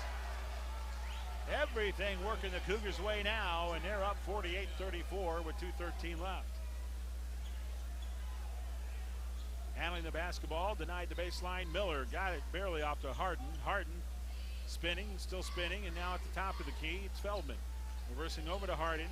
Harden behind the back dribble, tries to get away through two defenders. Whistle sounds, and finally a contact foul gets called against New Prairie. So play stops at a minute 56 on the Reese Hearing Aid Center scoreboard, where it's 48-34 New Prairie. That's only the fourth team foul on Cougars, so Bremen will be inbounding right to the basket. Trevor Devine will look to inbound. Caught in the corner by Carson Miller. Carson reversed it back to Devine. He shot fakes, goes for the baseline layup and scored. Nice move by Trevor. So it's 48-36. 12-point advantage here for the Cougs, and now they'll bring it up across the timeline. Ketterer will dribble it all the way to the far side. Miller guarding him. Ketterer comes to the near side with the dribble. Well, it's almost like he had a string on that ball, and the ball gets tipped out of bounds by Carson Miller, who tried to go for the steal. So New Prairie will have an inbound left of the basket. That bucket by Devine, Tony, stopped an 18-5 run by New Prairie. New Prairie on the offense. Ketterer keeping strong with the basketball. Miller trying to punch it out. Ketterer now running around to get away from Miller. Does. And Ketterer will wait for some help. Nice play to get it off to Smith and Hunter now. One-on-one with Hunt. Pass comes out to the top, and then stepping on the center line is McBride as Bremen extended that defense, and it worked. Turnover, New Prairie. Clock stops at a minute 8. And the Lions need a whole bunch of stops and a whole bunch of buckets real quick. Devine to Miller to Devine. Right side, Harden. Out of the right corner, this is Feldman. Right back to Harden. Harden drives in for the layup, and he scores. And a timeout's going to be called here by the Lions. We'll keep it here with 53.5 seconds left to go in the fourth. That last bucket by Harden. Boy, you saw that kid has the potential of making that particular move. He's just disappeared in this second half, though. And that's the kind of inconsistencies we're talking about here. And Jerry mentioned in our pregame show, it's just, you know, we put out a really good effort, but, you know, not everybody's doing what they need to be doing. When passing up shots, for example, and then when you don't expect them to take the shot, they take the shot. It's just those little things they still haven't been able to conquer yet that has kept this team from being an above 500 team. Coach Smith doesn't want to hear it, but that's youth. That's youth and inexperience, and I know we're, 12, 13 games into the season, but that's just the nature of the beast, as they say. Like you said, Tony, you go down the New Prairie lineup, and starting with Ketterer, that kid's got a heck of a lot of experience, not only on the hardwood, but on the gridiron, and that accounts for a lot of things. Evan, what did Coach Smith say to his kids? Well, Tony, Coach Smith just told his guys they got to make sure they're bringing intensity right here on defense. They've got to be jumping the passing lanes, trying to force those turnovers right now. Time is of the essence as it's down to 53.5 seconds in this fourth quarter. 48-38. New Prairie with a 10-point lead. It'll be an inbound. McBride trying to get it in, and he does to Ketterer, and Harden's going to foul him at the 52.6 mark. So Harden called for the no-no. That's his first. That's 9 team fouls for Bremen. So each foul Bremen has will take New Prairie to the charity stripe. Shooting one in the bonus here will be Chaz Ketterer. Ketterer is going to line up the first one and hit. I mentioned Ketterer's numbers earlier in the broadcast, averaging 11 a game, came in with 129 points on the season. A 38% shooter from the floor. 56% from the line, and I don't think he's missed from the line tonight. 5 of 6 in the fourth quarter. All right, so he's missed one.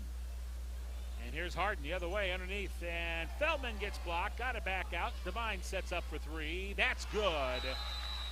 And a quick timeout by Jerry Smith and the Lions, down to 41 seconds left and a 9-point difference. 50-41, Cougars have the lead. It'll be New Prairie ball coming off this timeout. Our game of the week on Max 98.3, also brought to you in part by Johnson Danielson Funeral Home and Service Beyond Expectation. By Burt's Body Shop. You bend them, we mend them at Burt's Body Shop. By the Complete Printer TCP, the official printing company of Max 98.3. And by Culligan Soft Water, celebrating their 81 years of serving Marshall County. Ask about their January special. Also by the Pilot News, Marshall County's news source since 1851. Get your leap year circulation special for only $29 today. Also, the Culver Portside Marina, Northern Indiana's premier full-service marina. Visit culverportsidemarina.com. Friday night basketball here from the Daly Cox Gymnasium. It's the boys' semifinal round of the TCU Bi-county 55th annual one. Here's a long baseball pass that finds Ketterer on the run, and he missed it. And a foul gets called by Carson Miller as the possible reason why. And that will stop the clock at 38.2 seconds. So Ketterer will go to the free throw line. Ketterer, who's normally throwing those long passes down court, because of that quarterback arm of his, was the receiver on that particular play. And Ketterer at the free throw line is going to miss the front end. And he will get one more to go. This New Prairie team ranked 46th in Class 3A, 163rd overall in the state. Both free throws missed. Bremen has a chance to cut into this 9-point deficit. Devine at the top of the key to Harden, and we got a touch foul on Marino. We'll stop the clock at 31.9, which may have worked out in New Prairie's favor. Harden was ready to launch that three. So Marino with the foul. That's now 4 on him. That's 5 team fouls on New Prairie. Bremen will inbound. Caught. Carson Miller can't fire his three, so Devine with 29 seconds darts in from the free throw line. His jumper no good, and the rebound taken by New Prairie, and Bremen will foul. Clock dwindled down to 23 seconds and is stopped for some New Prairie free throws. I'll tell you what, as impressed as I've been with this Bremen team, I've been equally impressed with this New Prairie squad. They show that they have got the length, the athleticism, and some basketball savvy to them. As that free throw goes down, and it's back to a 10-point lead for New Prairie. New Prairie will face the winner of John Glenn and LaVille, which is going to be our Game 2 coverage. As that free throw goes down, 52-41. Down to 20 seconds left to go in the game. Here's Miller launching a three. Got rejected by the long arms of Braden Flag. That's at least a couple of blocks for him tonight. It'll be Bremen to inbound in front of the bench off to our left with 17 seconds left. Devine to Miller. Over to Harden. Harden pulls up. The three ball is up, and he may have got deflected, and it's taken by New Prairie, and Feldman's going to foul at the 10-second mark. Well, you know, you're going to look at this film if you're Jerry Smith, and you're once again going to see almost a carbon copy of what the previous 12 games have been. To an extent. I mean, there's been some real stinkers that Bremen has had this season, but they've had a lot of great wins. The 4 wins they have been very impressive, 4-quarter worth of wins. But then there's a good chunk of the games that have just had spurts where a bad pass or a missed defensive assignment has led to runs the other way. As that free throw goes down for Flag, 54-41, down to 8 seconds. Here's Harden to the near side. And Devine launches a three, and Grant will be short with that one. The ball goes out of bounds off Feldman with 1 second left, or as they said, it went off McBride. So it'll be an inbound for Bremen with 1.1 tick left. Here's the catch by Harden, and the game is over. Final score on this one, 54-41. New Prairie will advance to the championship game. And they made an appearance 2 years ago in which they faced the Bremen team to get there, or to win the championship, 47-32, you may recall, for only the program's second Bi-county title. The other one was back in 73. All right, we are waiting for Coach Jerry Smith to get a chance to talk with Evan Mangus. He'll be joining us here in just a few seconds. As a matter of fact, I think he's got Coach with him right now. Evan, take it away. Thanks, Tony. Coach, you said rebounding and turnovers were going to be the big point of emphasis, and those seem to really be the two key issues in the second half. Right or not? How many times we got to learn on the rebounding that we can't just turn and walk in. We're going to get out jump. We got to go meet them before we get underneath the basket. But size is always good. So we got things that we got to work on. I love my kids. They work hard for me every time. We know we can shoot it. We just got to take care of the ball and rebound. But that was pretty much the game. It was a frustrating game from that standpoint, but the sophomore trio of Devine, Miller, and Harden, they really showed up tonight, and you could really tell that they weren't really playing like sophomores. They were playing like upperclassmen. No, that's true. And even Ty Feldman, even your brother, they come in and they compete. And that's all I can ask. But yeah, those three have played some ball. They'll play more ball over the summer. But again, it's going to come down to next year even is the rebounding and taking care of the ball. But I love my guys. I love the potential. But that's potential. We gotta realize that potential. But I'm proud of the guys. We come out. We battled. But like you said, and you and Tony know, you played for me. It's the rebounding that killed us is the most thing. We might have a few more turnovers than I think, but really it was the rebounding that killed us. All right, thanks, Coach. All right, back to you, Tony. All right, Evan, we got Coach Bowers joining us here from New Prairie. Thank you for joining us, Coach. Congratulations on a nice win. Coach Smith just got done talking about the rebounding aspect, and this is something that your boys flourish in. Obviously, the size and athleticism is the big reason why, but you also knew you were going to have to win this game by that particular aspect, which happens to be your best aspect. Yeah, it's a good thing that we have to rely on rebounding. It is a strength of ours. We got good size across the board. And we talked about it in pregame that we needed that on both ends to be a weapon for us tonight. Hats off to Bremen. That was a tremendous game. I thought both teams fought real well. It was a physical but clean game, and it was a fun one to be a part of. Coach, your team led 30-29 with about 2 minutes left in the third quarter. Then you went on an 18-5 run to put the game on ice. I guess what was key during that run? Well, I think our depth helped us. I think we were able to get a couple key baskets in times that just really showed good ball movement and good execution on our part. But I do think our depth, that we had guys able to come off the bench and play some big parts in not only the whole game, but that spurt specifically. How much fun is it to coach Ketterer? This guy's smooth as silk. He's physical, and he's got every tool you can ask for. Not just as a basketball player, but as a football player. That the even keel part about him, there's a reason why you got him as a floor general. Yeah, he's a tremendous kid. Just basketball-wise, he's as tough as they come. He's got a bunch of skills that he can do different things between shooting, rebounding, dribbling, defending. He kind of does it all for us. But in addition to that, his intangibles are tremendous, off the charts. One of the best leaders I've ever been around as a high school student, and just a great kid and a great asset to our team. All right, the next game coming up here is going to be between LaVille and John Glenn. You won't see John Glenn until after the Bi-county in your next contest here, but you've also seen these two teams on film. What do you like about this matchup here? It should be another fun one. Two teams that, excellent coaches. Both of them are going to have the other guy well scouted. Both of them are going to execute extremely well. It'll probably just be a basketball game that comes down to who makes more shots. And we'll see. It should be a fun one to watch. We're going to stick around and watch it. All right, my friend, congratulations on making it to the title game tomorrow night. We'll see you then. I appreciate it. Thank you. All right, when we come back, we're going to continue on with more of our post-game show as we'll get to our play of the game after this timeout. At TNA Rigging Incorporated, the staff works hard to ensure that your project is completed safely, on time, and with the least amount of interruption to your production. They aren't interested in only completing one project. Their goal is to build long-lasting relationships with customers.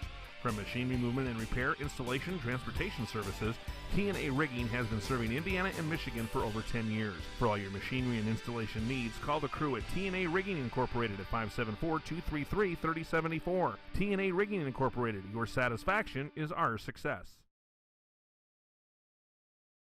Pay tribute by by celebrating their precious life respectfully with family and friends. Johnson Danielson Funeral Home thanks this great community for allowing us to serve for over 140 years. We believe the difference between ordinary and extraordinary is delivering service beyond expectation through experience, compassion, and care. Our cornerstone is confidence and trust, from pre-planning to aftercare. We handle the details so that you may celebrate life. Johnson Danielson Funeral Home, with service beyond expectation. It's time now for the play of the game, sponsored by Johnson Danielson Funeral Home. Well, our play of the game brought to you by our good friends at Johnson Danielson Funeral Home. At Johnson Danielson Funeral Home, it's service beyond expectation. Let's get to our play of the game. Doug, where you want to go, buddy? Well, I'm going to go late in the third quarter. Bremen had cut it to 30-29, and there was 1:41 left in that quarter. And Rylan McBride for New Prairie stepped up and buried a triple, make it a 4-point game, and that three-pointer started an 18-5 run for New Prairie that we just talked to Coach Bauer about, that basically went from the 141 mark of the third quarter all the way to 2:20 left in the game. So that three-pointer really seized momentum and started a run that would ice the game, and McBride was one of three players for New Prairie to score in double figures. He had 13 points. But that triple, I thought, started the avalanche, if you will. All right, when we come back, our player of the game honor, it's all part of the Ponderosa Steakhouse postgame show at Ponderosa Steakhouse. Get their wings to go in 12, 25, or 50 party packs. Call Ponderosa for your next catering event. Back with our players of the game after this timeout. This is what matters. This is beyond X's and O's. This is the difference mutual respect makes. This is what character looks like. This is what defines us in Indiana. This is sportsmanship. School sports, it's not the outcome that matters most, but the way the games are played. This message presented by the Indiana High School Athletic Association and the Indiana Interscholastic Athletic Administrators Association. Our good friends at Bowen Printing, where service, smiles, and custom creations are what we specialize in since 1943. Call Dawn at Bowen Printing for all of your promotional needs. All right, let's start here with the Lions, who fall short here tonight in the semifinal round, 54-41 to New Prairie. They fall short, but boy, I think there's a lot of upside to this Lions team. I mean, the four sophomores really showed tonight, one of them being Trevor Devine, who leads his team in scoring with 15 points. 10 of those came in the first half, so Trevor Devine is our Bremen player of the game. And for the Cougars. Yeah, New Prairie, like we said, three players in double figures. We knew when this Bi-county draw came out that the Cougars would be a tough out, and they're proving to be just that as they've advanced to the championship game. But Brandon Flagg, he was consistent from start to finish, Tony. 8 points in the first half, finishes game high tying, I should say, 15 points. So Flagg is going to be our player of the game for New Prairie. So again, the final score, 54-41. New Prairie advances to the championship game tonight. Bremen falls to 4-9 on the season, while the Cougars improve to 8-5, going in to face the winner of Game 2, which is coming up in just a moment, as the LaVille Lancers take on the John Glenn Falcons, and we've got it coming up next. Don't go away. Our pregame show begins after this 2-minute timeout. Grandpa, look what I got. Let me see. Oh, Dad, wait till you see the bike we got for Jake. The national organization is dedicated to making a positive difference in the lives of students by developing the potential for premier leadership, personal growth, and career success through agricultural education. In FFA, you get hands-on experience in the trades and get to be a part of the community. You should join LaVille FFA. Bye, Lancers!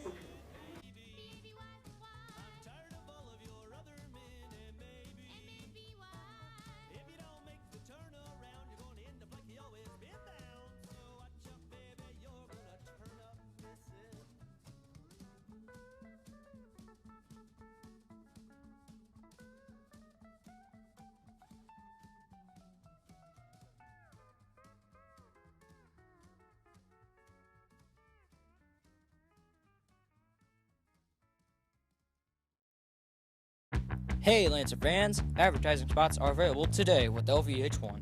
Advertising with LVH1 at LaVille Junior Senior High School gives you business publicity with high school parents, fans, and families throughout the state of Indiana and beyond. Advertisements can be provided by your business or made in-house by our mass media class at the high school. All the funding goes directly to the student program and will help us gain hands-on experience in the broadcasting, video editing, and marketing fields. If you're interested in advertising during athletic events throughout the year, please contact the broadcasting program at broadcasting@unorth.hdgov.in.us or call us at 574-784-3151. Advertise today with LVH1, the voice of Lancer Nation.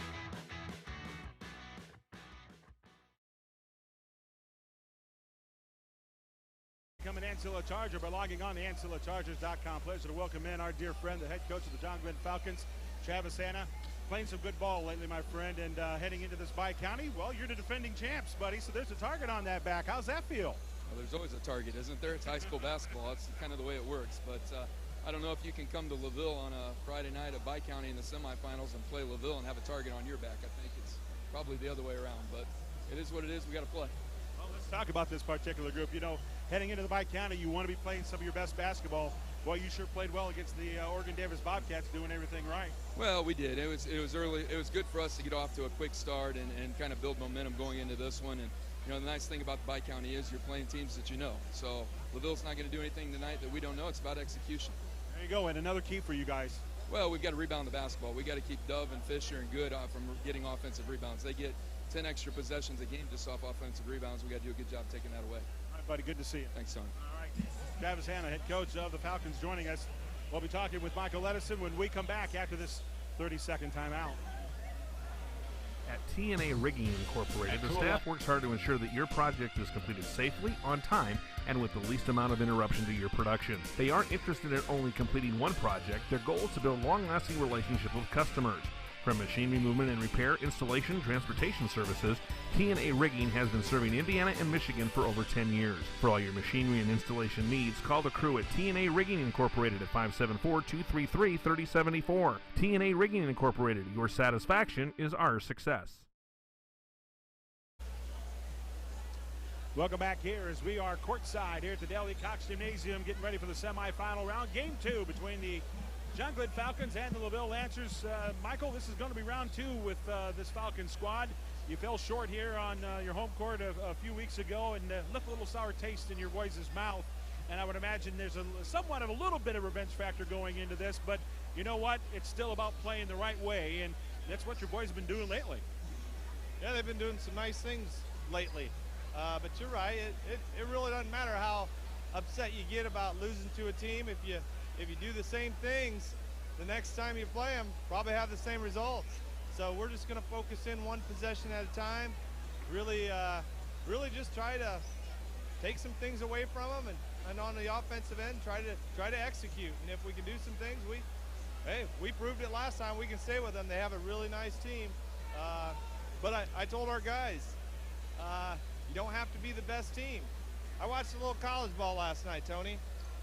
Saw IU play, and I don't think IU's better than Michigan State, but they were last night. So I told our guys, you know, you don't have to be the best team, just the best team on that particular night. Well, and what's it going to take to be that best team tonight to beat this Glenn team? Well, we got to rebound both ends of the court. We need those second opportunities when we're on the offensive end. They post strong. They got Travis's son, Bryson. He posts extremely strong. Got to know where their shooters are. Barker's out there, and then on the offensive end, we got to take it to them. We got to knock some shots down and execute. All right, buddy. Best of luck. Go get him. Hey, thanks so much. All right, there he is, Coach Edison, joining us here on our pregame show. Stay tuned. We've got more of it coming up in just a little bit. We'll get to our keys of the game, and we'll do that after this 1-minute timeout. There's just one place where students are students first, and athletics are played with purpose and perspective. That place is your local high school. High school sports offer more than the joy of competition. Studies show that student athletes in Indiana are also likely to enjoy greater levels of achievement in other areas of their lives, including academics. High school sports, a winning part of a complete education. This message presented by the Indiana High School Athletic Association and the Indiana Interscholastic Athletic Administrators Association. This is what matters. This is beyond X's and O's. This is the difference mutual respect makes. This is what character looks like. This is what defines us in Indiana. This is sportsmanship. School sports. It's not the outcome that matters most, but the way the games are played. This message presented by the Indiana High School Athletic Association and the Indiana Interscholastic Athletic Administrators Association. For a new challenge in your fitness effort. Whatever your situation, here's a happier, healthier tomorrow, and it's available right now.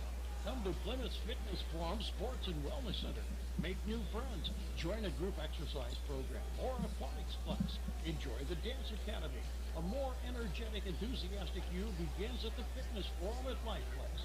Stop in at Miller Drive or visit fitnessforum.biz. Let's talk with the coaches on the Ancilla Chargers Sideline Show with Tony Ross.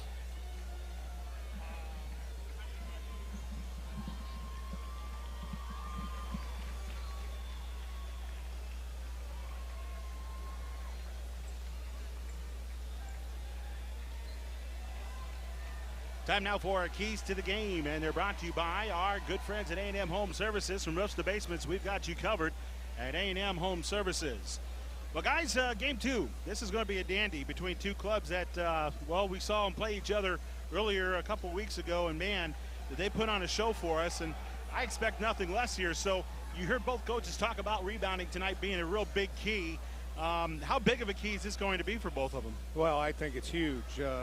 Again, Glenn on paper has the size advantage, but, you know, who tonight has the want to, because that's what rebounding comes down to. It's all about blocking out. You know, LaVille has plenty of athletes, too. Don't sleep on some of Michael Edison's comments. I mean, his team can hang with anybody, and you know they'll fight like heck on their own home floor in the semifinals of the Bi-county, especially after losing to Glenn back in December 21st, 44-35. A game that was much closer than that 9-point final score indicated. I mean, it was a one-possession game, and Corey Barker stepped up, buried a couple triples late in the game to get Glenn out of here with a victory. So I expect a big-time dogfight, you know, another one-possession game where, you know, a little play here, a little play there, maybe an offensive putback, last-second shot. Remember last year's game? Big last-second shot, and Glenn prevailed. So it's going to be another game just like that. It should be an incredible outing. You know, and Evan, being a former player, knowing the fact that this game could definitely go down to the wire, and knowing the fact that little things have to be taken care of, does that put any added pressure to you as a player, or are you even thinking about that? It kind of depends on what each play. I mean, each player is different, but in a close game like this, I think for both of these teams, it's going to be something kind of in their back of their mind that every play matters, because when in a one-possession game, a turnover can make a difference, an offensive rebound can make a difference, even a free throw could be the difference in a game. So both teams are going to have to be playing the best games they played all year and be executing perfectly. We saw Glenn's inside game really have a pretty good performance, considering the fact that Bryson, you know, really was a stud. We've done now what, a handful, not a handful, but about 2 or 3 games of Glenn this year, and this kid's a real deal under the boards. And boy, he's again just looking at him, he's only a freshman. Yeah, I was going to say, Tony, he's the best looking freshman we've seen, certainly post player freshman that we've seen. I remember the Tippy Valley freshman guard that shot lights out, if I'm not mistaken, at Argus, a game we did. But Hannah looks the part and certainly doesn't look like he's, 14, 15 years old. He looks like he could easily be a senior, and look for, you know, John Glenn and Travis Hannah's bunch to go to him and, you know, for some inside work, and then maybe kick it outside. They've got, as we mentioned, Barker, but don't, you know, Robbie Porter can burn you. They've got some other good players that can hurt you from distance, and Glenn likes to get up and down the floor. They use their athleticism, so no doubt if Travis Hannah has his way, this will be an 84-foot game tonight. Well, and we're talking about a 49% shooting John Glenn team. So, but Evan, they're not playing your typical defense. You know, defense.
about ready to get the lineup started here.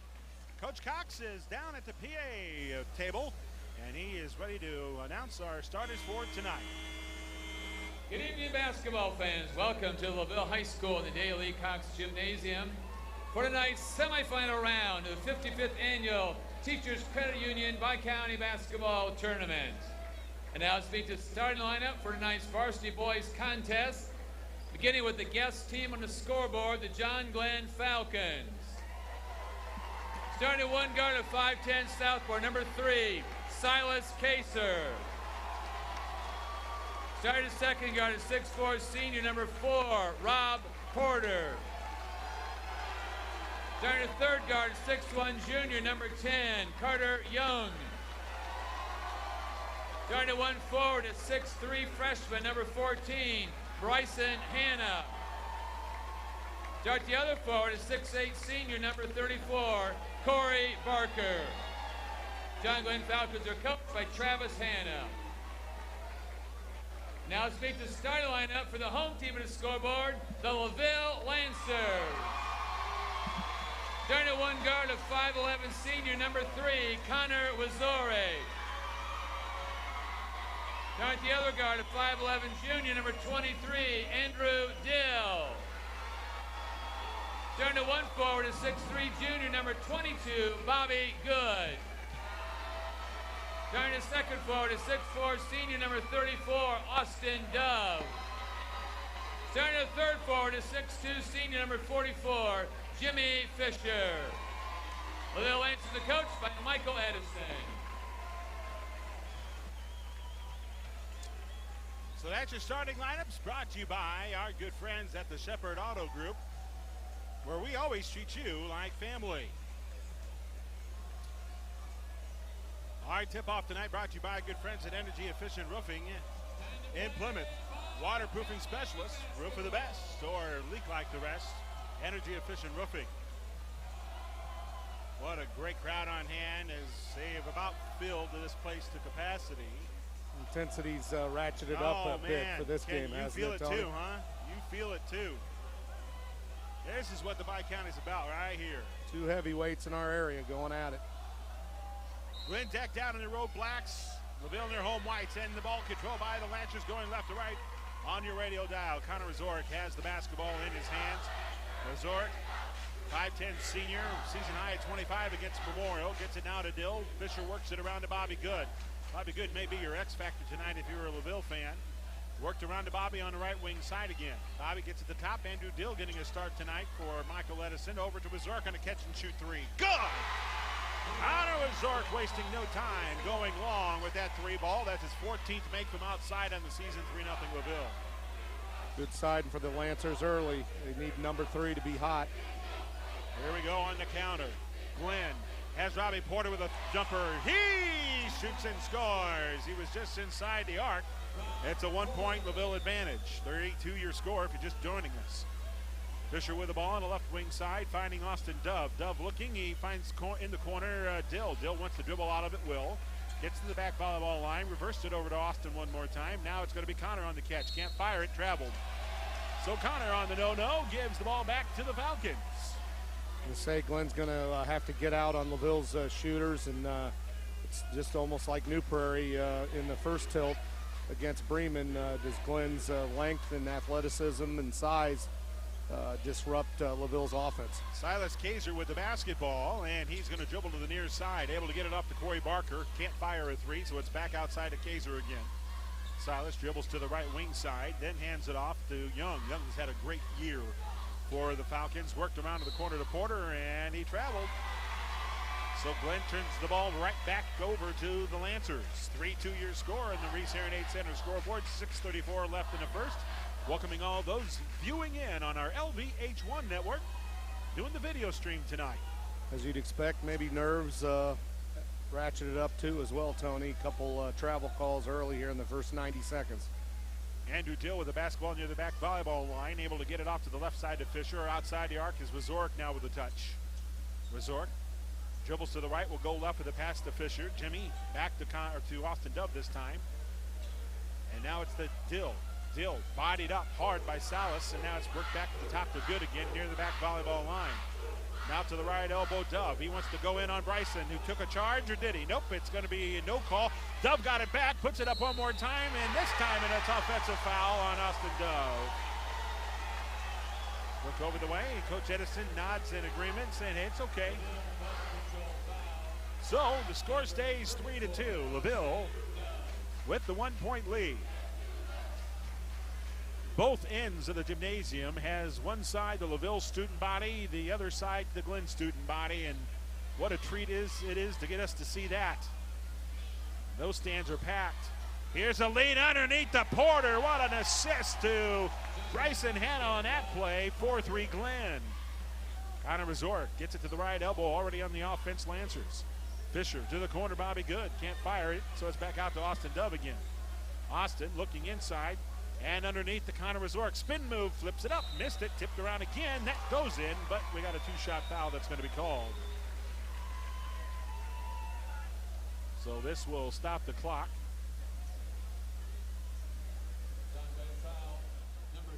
Right at 5:22 left to go here in the opening frame. Connor Resort will go to the free throw line. And the first free throw is going to be up and good. Connor Resort coming into tonight's play right at 74% shooting from the line, 29 of 39, make it 30 of 40 now with that hit. LaVille as a team hitting 63%. And the next free throw is rolling out. And the rebound taken by the Falcons. It'll be Salas to bring it up.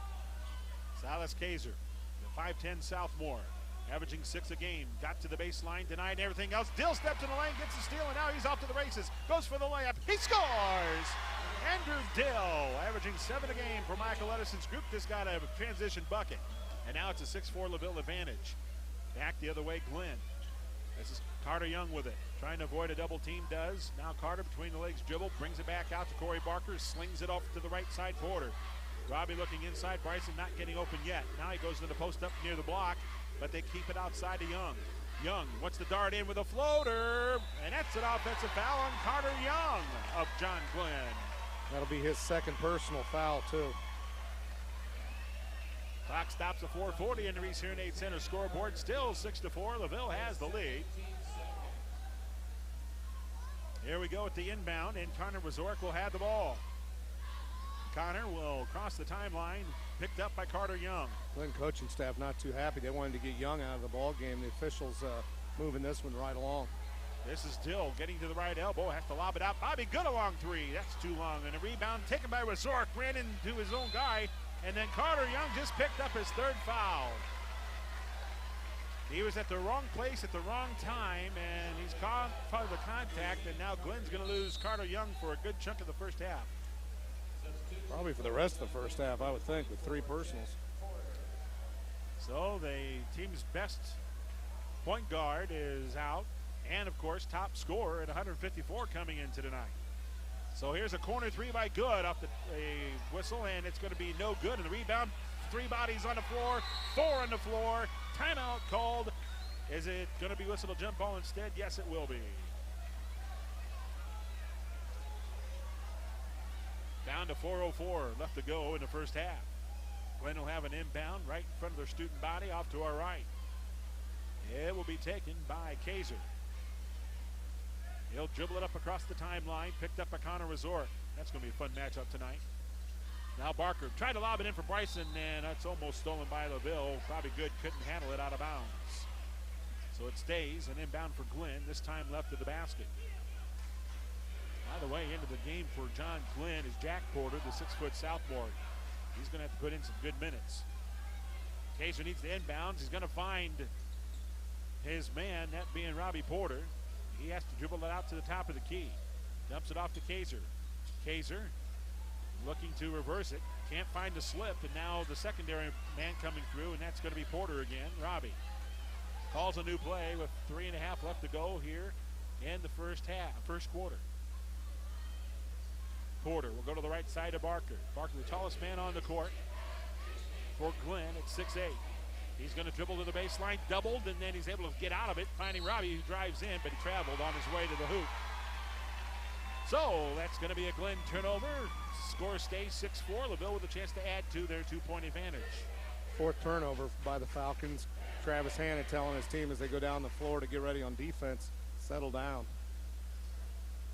All right.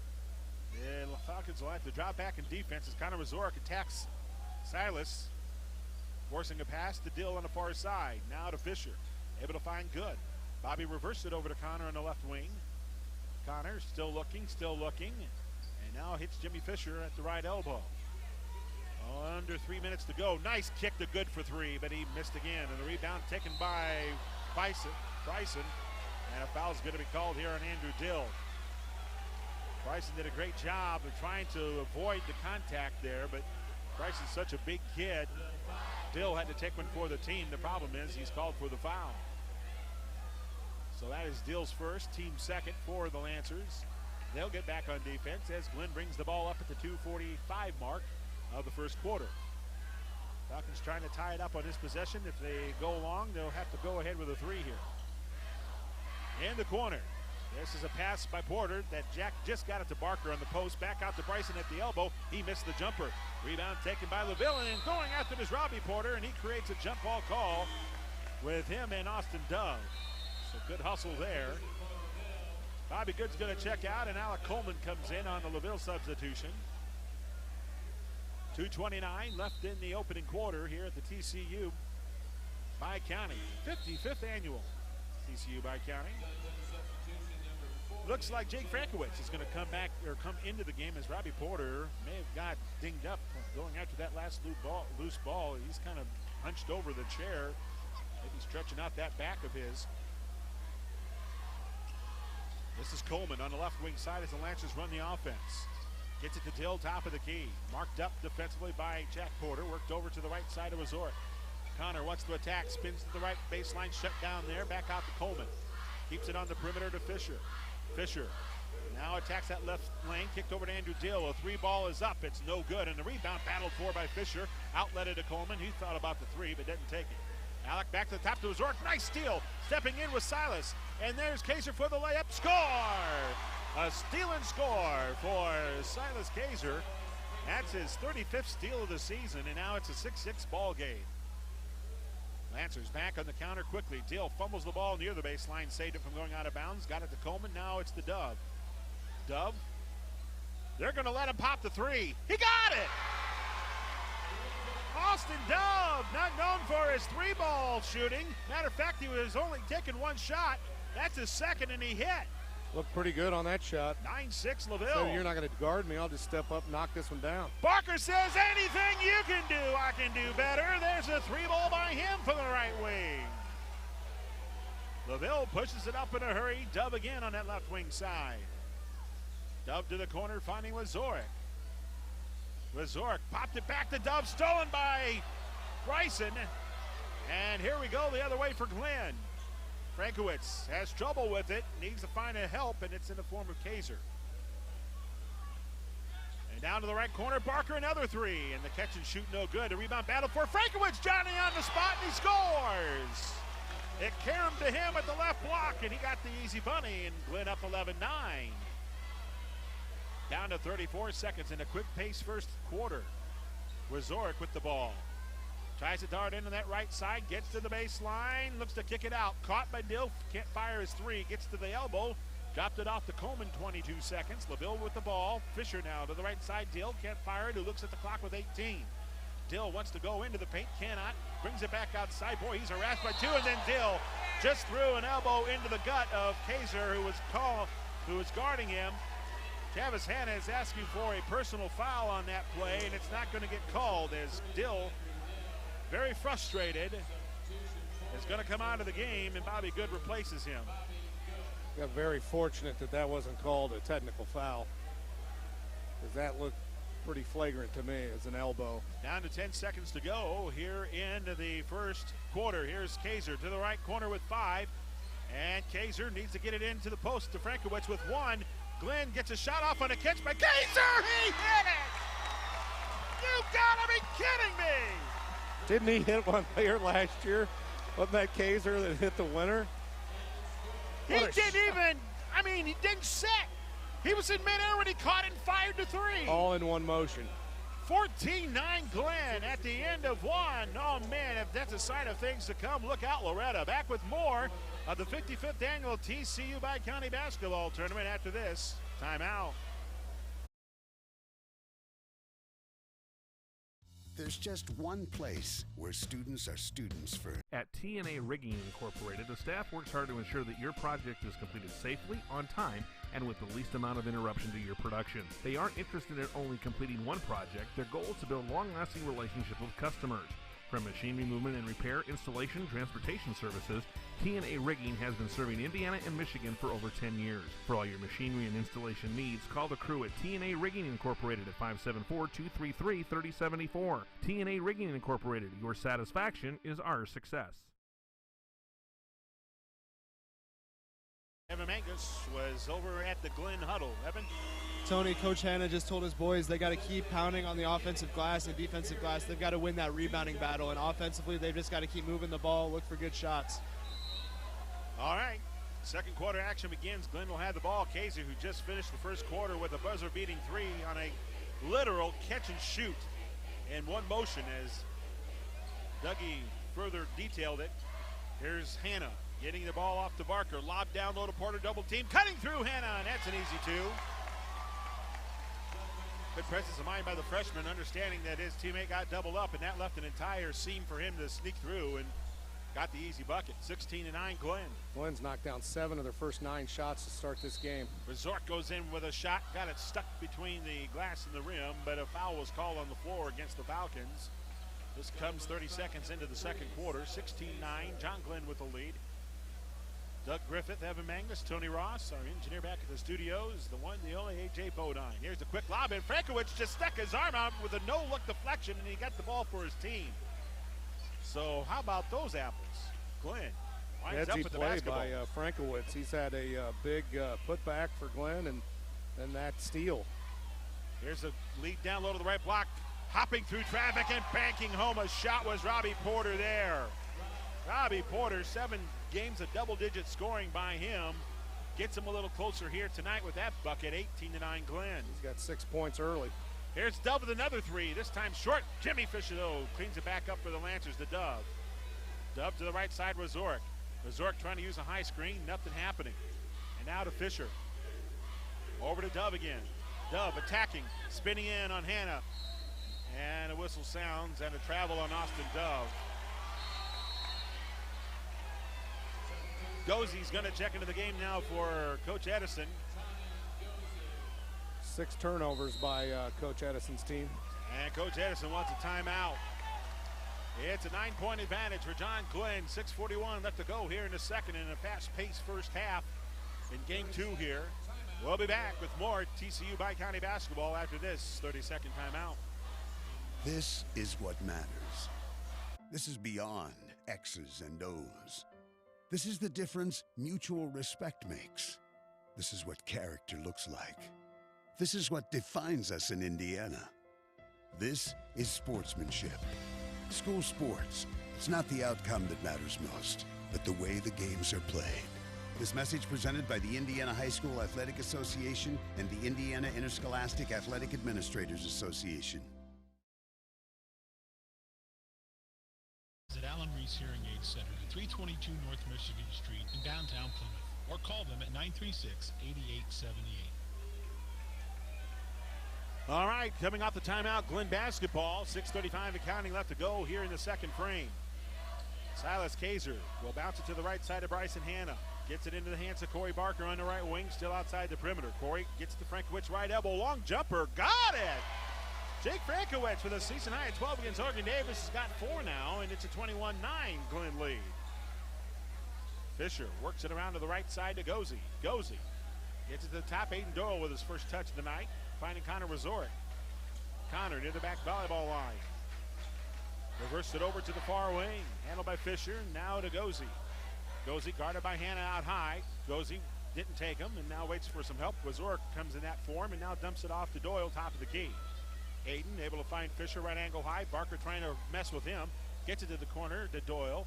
Doyle zips it back to the top to Gozzi again. Doesn't fire his three. Finds Resort top of the key instead.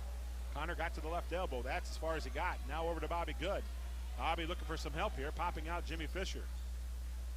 Jimmy over to the corner. Good, can't get his three off. Good recovery by Porter.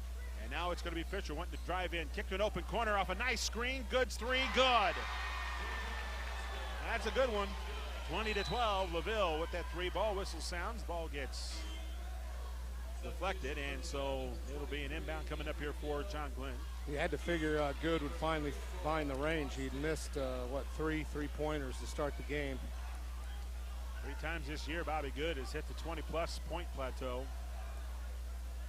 So he can light it up when he gets hot. 20-12, Glenn with the ball in the lead. Speaking of Connor was Zork in a blink of an eye, just swatted an inbound pass away. Tony, speaking of heating it up, Glenn's 9 of 11 from the floor to start this game. Here's a lob pass that Good tried to get a steal. Barker saved it with a 6'8 frame. Now Good goes in and draws the foul. Or Barker goes in and draws the foul. Tommy Gozy is going to get called for the contact. Yeah, I mean, and honestly, and this would have been a key for either team. Getting off to a good start was going to be crucial. You're not going to lose any games knocking down 9 of 11. No. Barker gets a handoff into the corner, can't fire it because Dill was in his grill. And now Porter's pass deflected out of bounds. Good reach by Bobby Good to knock it out of play. So it'll be another inbound, this time in front of the LaVille bench. Off to our left. Corey Barker, again, 6'8 senior. You got to stand next to this kid to appreciate just how tall he is. He's able to get it out to Silas Kaiser. Straddled that timeline and look behind him to see he stayed in. Guarded by Gozy right now near the back volleyball line, and then he dumps it off to Bryson Hanna. Bryson to the left wing side, and Porter brings it back out to Frankowitz. To the right side, Frankowitz gets a return. The Porter gets by Dozy's defense. Now Kaiser had an outlet, finding Porter near the timeline where Zork matching up on him. Porter got by him, tried to force a pass, and got kicked by Andrew Dill of LaVille. Stops the clock at 4:34 here in the second quarter. So it'll be an inbound left of the basket here for the Falcons. Kaiser will look to do the honors here. The lob out, caught by Frankowitz, right elbow jumper. That one's short. The rebound to Hanna, put it down, and that was his mistake as he coughed it up. But then another loose ball between Bobby Good and Frankowitz, and a whistle foul call on Frankowitz. That's what Travis Hanna's telling his son. Why in the world are you putting the ball on the floor? Yeah, he's you know, it's got to be tough being the coach of your head coach of your son. It really must be. I mean, you think? And you know what's interesting, though, when you talk with the Edisons and you talk with Jack Edison, you talk with the Travis Hannas and several other coaches that have coached their kids. You know, the good news is they don't talk a lot about the performances at home. They try to be dads. And that separates the good coaches from the great coaches. And they got a foul on Glenn on a moving screen. And not a moving screen, but a screen that worked out for LaVille's favor. And Glenn knocked down that screener. So the clock stops at 4:13. Coming into the game now for John Glenn. This will be Noah Abril, the 6'1 senior. It'll be an inbound left of the basket here for the Lancers. Good, able to get it to Austin Dove. Dove got it to Connor Razork. Razork looked to kick it far side to Good. Back up top it comes. Worked around the Dove, goes in for the layup, and he missed it. Tipped around. Good got it back. Up strong, rejected by Barker, but it kicks out to Razork. LaVille keeps it alive. Razork darts into the elbow, doesn't get his shot away. Bobby wants another three. That's off the mark. Tipped around. There's Austin for two. Board battle won LaVille. They get 2 points out of it. 20-14 now Glenn. Falcons have the basketball. It'll be Abril on the left wing side. Looks for some help, is able to hand it off, and Porter is going to have the whistle sound on him because Travis Hanna wants a timeout. He's not happy with how the motion of his offense is going. So a Glenn timeout with 3:31 left in the second. 20-14, Glenn with the lead. We're coming back with more BiCounty basketball after this 30-second timeout. Want to know what I like best about playing basketball for my high school? I like it because it's a place where my friends get to see me play. I like it because I'm playing for someone besides myself. I'm playing for everybody in my school and every person in my community. Indiana high school sports.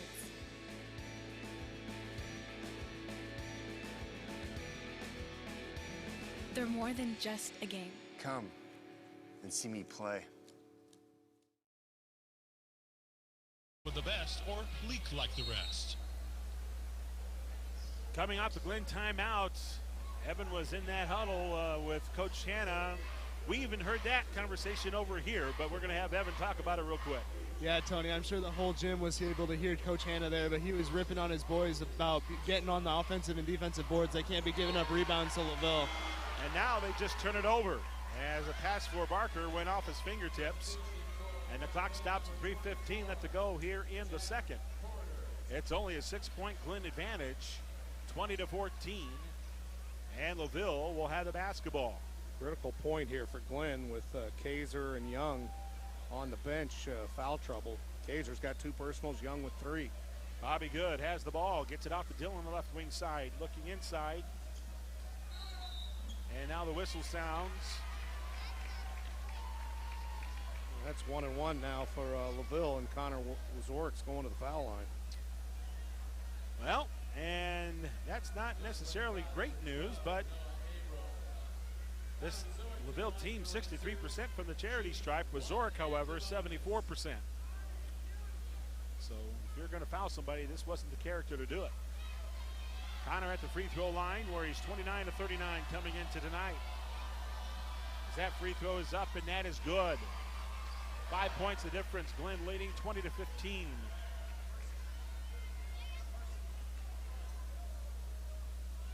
Wazorik will have another free throw coming. As that free throw is up, and that is no good. The rebound tipped around. Taken by Austin Dove. Goes up strong. Scores! 3 points the difference now on the LaVille bucket. 2017 Glenn. These two teams are having at it. 8-0 LaVille run now. Here's a lob for Hanna. Leaping in the air to steal it away is the 6'4 Dove. And a turnover by Glenn. Dove with the ball on a right angle high. Over to Dill on the left wing side. Dill gets it to the corner to Good. Now to Dove. Dove just hanging around that arc. Looking for some help. Dill is able to get out. Tries to get by his man, Jack Porter. Goes up for the shot, and a foul, and Jack Porter stops the clock at 2:18.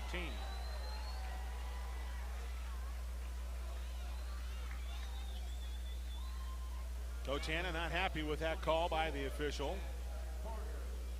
In the meantime, Andrew Dill's going to go to the free throw line. He, too, another person you really don't want to be fouling. However, he's only got 12 trips to the line this season, but he's hit 9 of them. So he's at 75%, and that free throw's no good.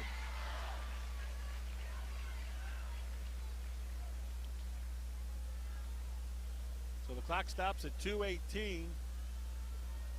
20-18 Glenn. Here's the free throw. It's up, and that's good. So now it's a 1 point difference at 20-19. Falcons have the 1 point lead.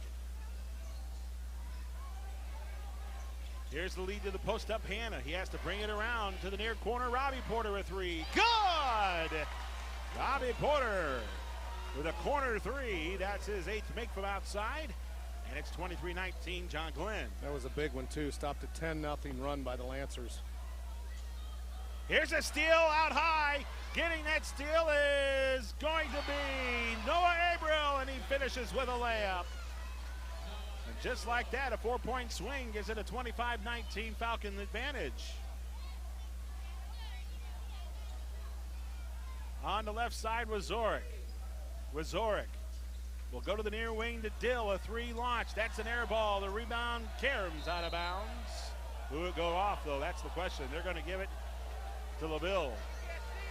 Now the other official is, nope, going to back away from it. Travis is pleading his case, but it'll fall upon deaf ears. So it'll be Good to inbound here, and the lob is going to be intercepted by Frankowitz, who had to climb the ladder to get it. And then Good had a chance to steal. This goes out of bounds. It stays LaVille ball again. Well, there is some serious effort happening on this court right now by both teams. I'm loving it. Minute 21 left to go here in the first half. The lob all the way across the good. A three fired, no good. Tipped out. Rebound taken by Barker. Quick outlet. Averill on the run. Averill pulls up at the arc and holds. Now faces Porter. Down low to Hannah. Shot fake, lean in. He gets the foul. Bryson Hannah will go to the line for his effort. Great look, too, by Robbie Porter. He could have easily forced that. Didn't. Looked inside, went inside to Travis Hannah's son. And now he'll be able to maybe knock down a couple free throws here. Keyword maybe, because this has been Bryson's Achilles heel. Shooting free throws. Comes in at 58% on the season. And that's off to the right, no good. Dad gets up and walks away. He can't watch anymore. Love it. Now he's going to look. Bryson with a second chance. That's still no good. It rolled off the rim. Got to hit free throws, especially if you're a post player. Well, you got to do this against. Like Hannah is. I mean, he's going to be fouled a lot of times in his career. Sir. Yes, sir. Andrew Dill with the ball. Wants to go right baseline, and a contact foul is going to get whistled here. That'll go against Jack Porter, the 6-foot sophomore who tried to run the coattails of Dill there, and Dill will go to the free throw line. 9 fouls on Glenn. LaVille, by the way, for keeping track at home, has just 5. 55 seconds left to go here in this first half. Dill's free throw, good. 25-20. Glenn with the lead. What'd you say, Tony? He was shooting for the year. He looks pretty solid to me. 75%. Knocked down all 3 so far. It's a chance to make it 4-4. Second one up. And got the roll. 4 points the difference, 25-21. LaVille back on defense. 53 seconds left to go in the first half. With the ball is Averill. Averill looking, still looking, needs some help. And finally, Barker there. Corey puts the ball down, drives to the baseline, threw it to a cutter. It winds up all the way to the perimeter. Averill down low, finding Hannah for 2. Great assist by Averill, 27-21 Glenn. 30 seconds left. Connor Zork with the basketball, wants to attack the paint, has to bring it back out. Fisher spinning, got to the blocks, that's it, then he threw it away. The great read by Porter. Jack's gonna break away the other way. He scores! 29-21 Glenn with 12 seconds. LaVille pushes it up with Zork leading the pack. With Zork now doubled on the ball. Kicked off to Dove on the right side. 5 seconds good. Passed up to 3. To Dill with 3 at 3. Good! Andrew Dill hits the 3. Frankowitz hits a three-quarter court shot. Oh, that one almost went in. What a performance so far. And Evan Mangus has got Coach Edison. Evan, go ahead. Thanks, Tony. Coach, down 5 right now going into halftime. What's going to be key to coming back from that in the second half?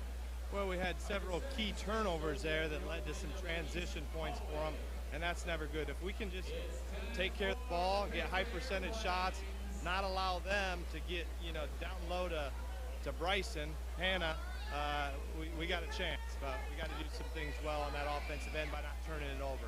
All right, thanks, Coach. Back to you, Tony. All right.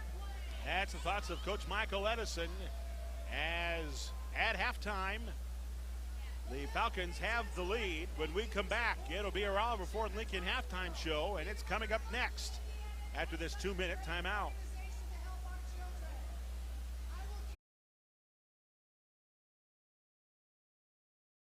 Hey Lancers, are you looking to work for a big corporation, own your own business, take stats for a professional sports team, or handle money? Well, I'm here to tell you about DECA. I'm Trinity Cox, and I'm the Vice President of Hospitality and Tourism for our school's DECA chapter.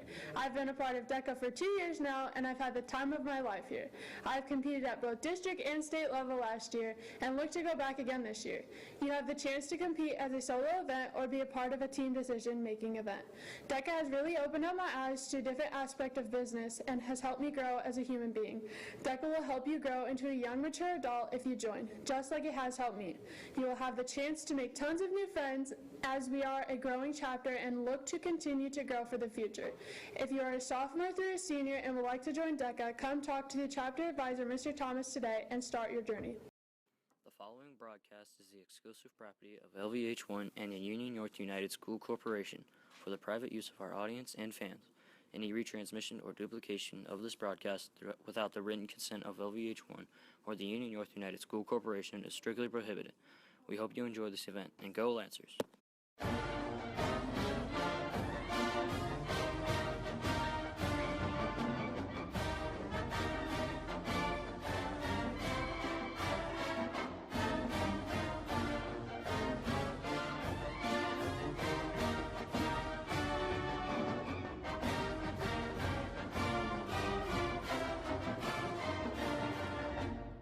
There's just one place where students are students first, and athletics are played with purpose and perspective. That place is your local high school.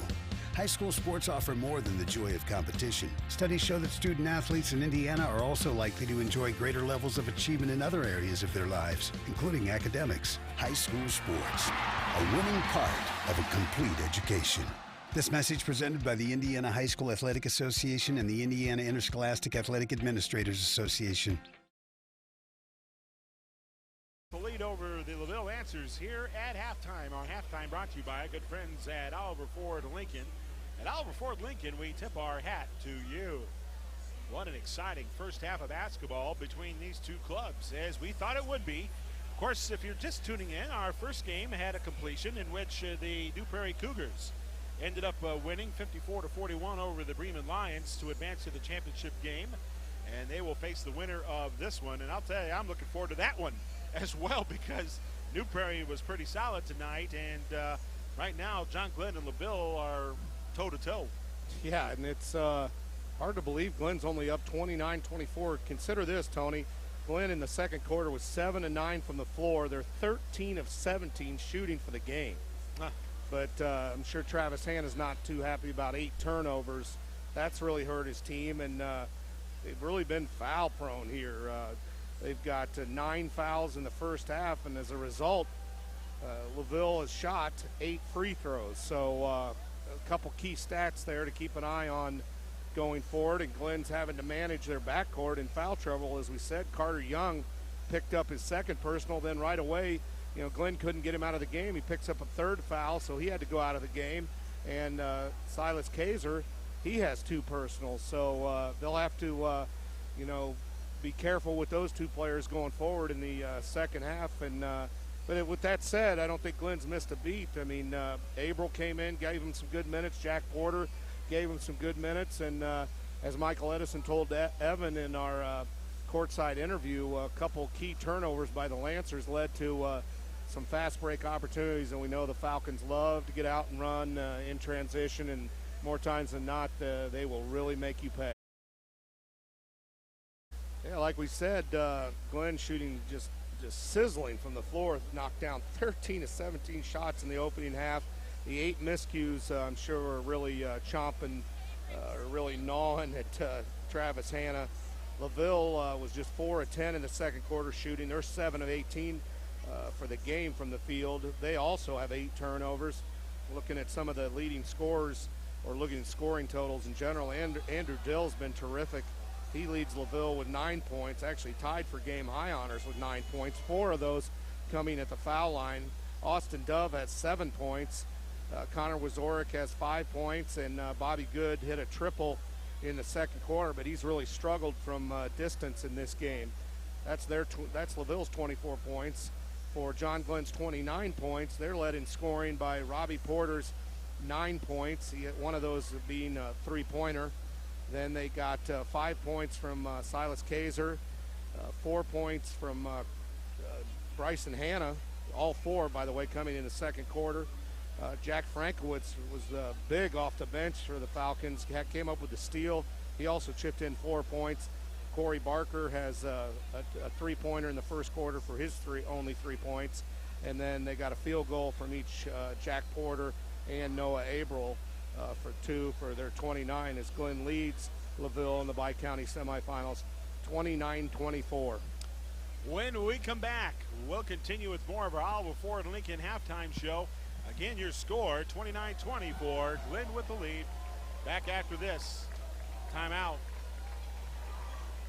Hey Lancer fans, advertising spots are available today with LVH1. Advertising with LVH1 at LaVille Junior Senior High School gives your business publicity with high school parents, fans, and families throughout the state of Indiana and beyond.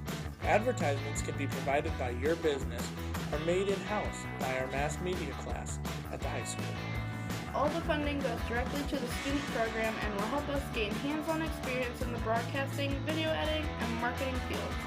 If you're interested in advertising during athletic events throughout the year, please contact the broadcasting program at broadcasting@unorth.k12.in.us or call us at 574-784-3151.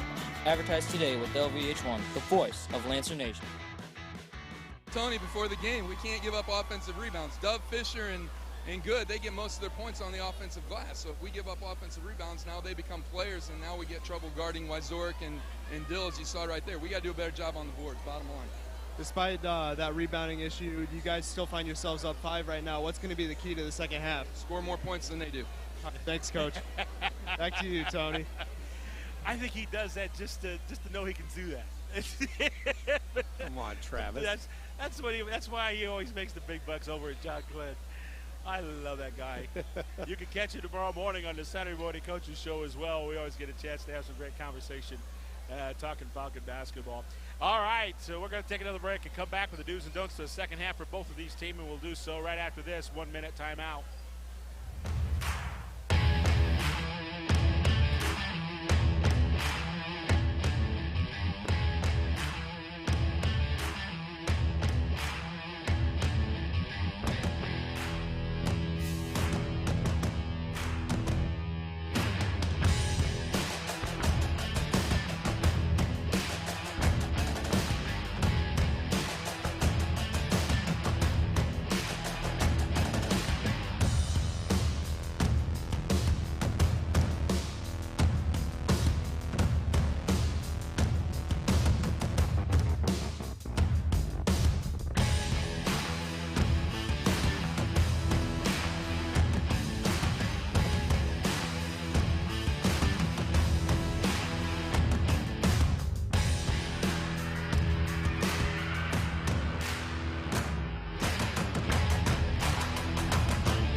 (29-24) fair as the John Glenn Falcons had the lead against the Lancers. Doug, what's got to be key in the second half?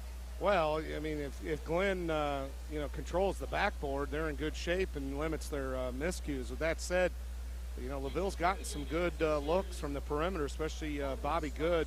So I think in the LaVille huddle, they're just saying, hey, guys, we can't cough the ball up that leads to many fast break opportunities for Glenn. That's playing right into their hands.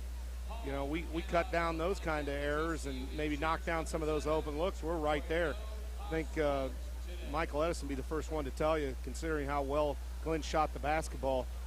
Team probably fortunate to be down 5 points, and you don't figure they'll keep shooting the ball like that. They will if they keep getting fast break opportunities.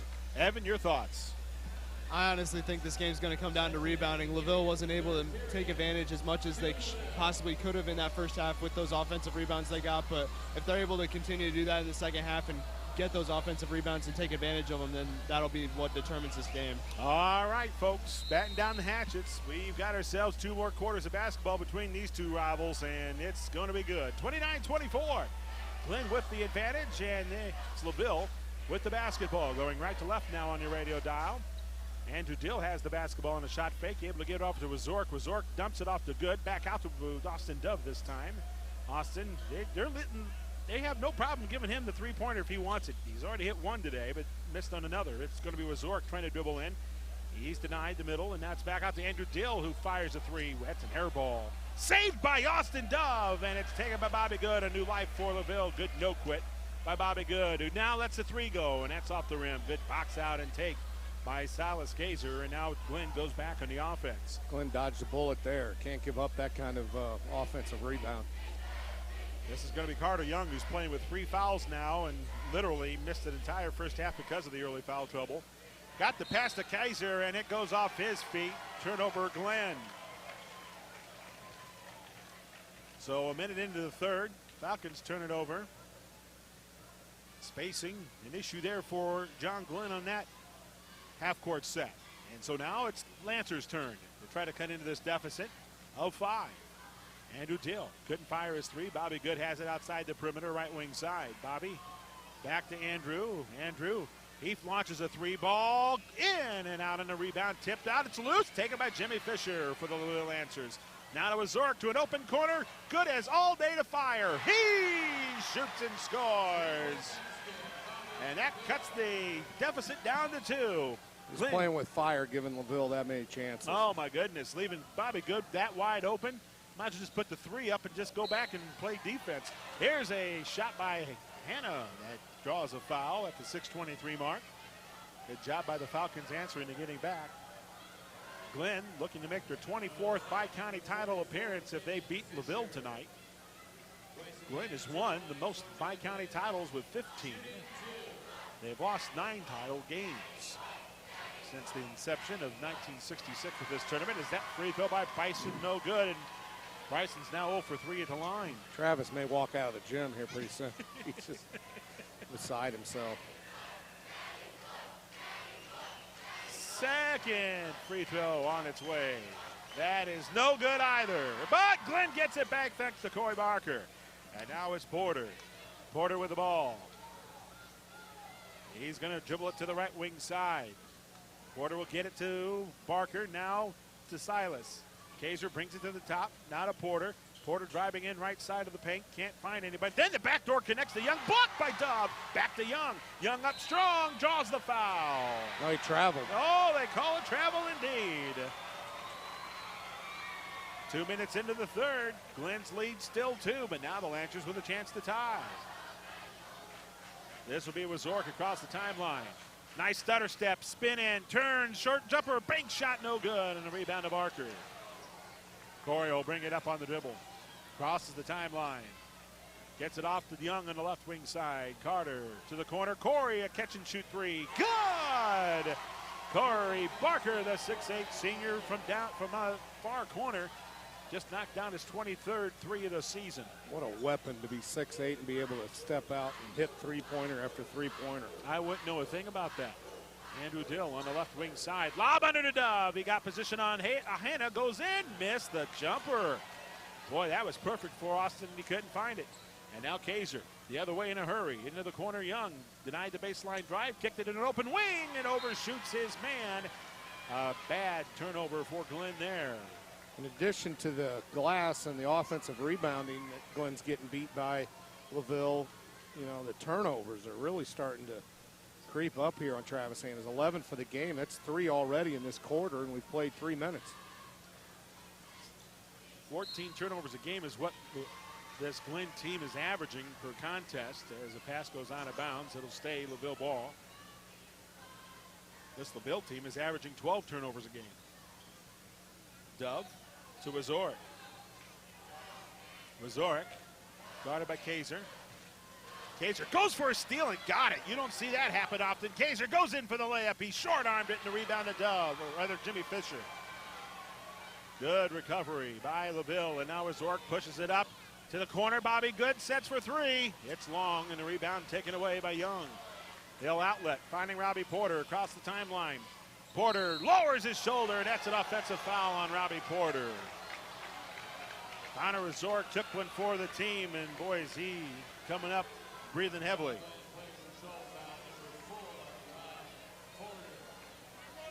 So the clock stops at 4:33 here in the third. It'll be Wazorek with the basketball. Wazorek to Fisher. Now to Dove. Now to Wazorek.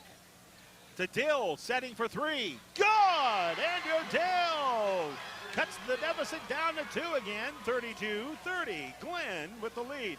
Into Hannah. Bad pass by Bryce. It got kicked by Wazorek. And Travis telling Bryson, hey, go up strong. You had the one-on-one there. Spin on him and take it in. That Dill has been huge. He has 12 points.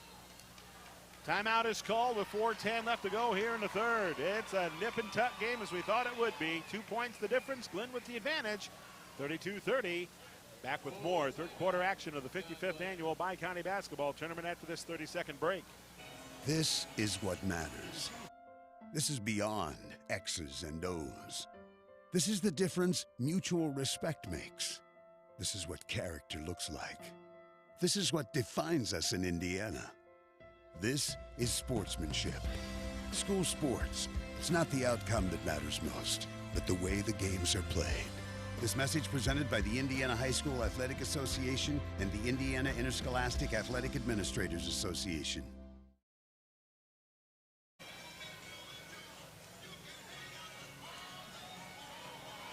Welcome back here to a very excitable Daly Cox Gymnasium. Treated to really two good games. The Bremen and New Prairie game was close until the final minute. But right now it is 2 points the difference. Glenn with a 32-30 lead.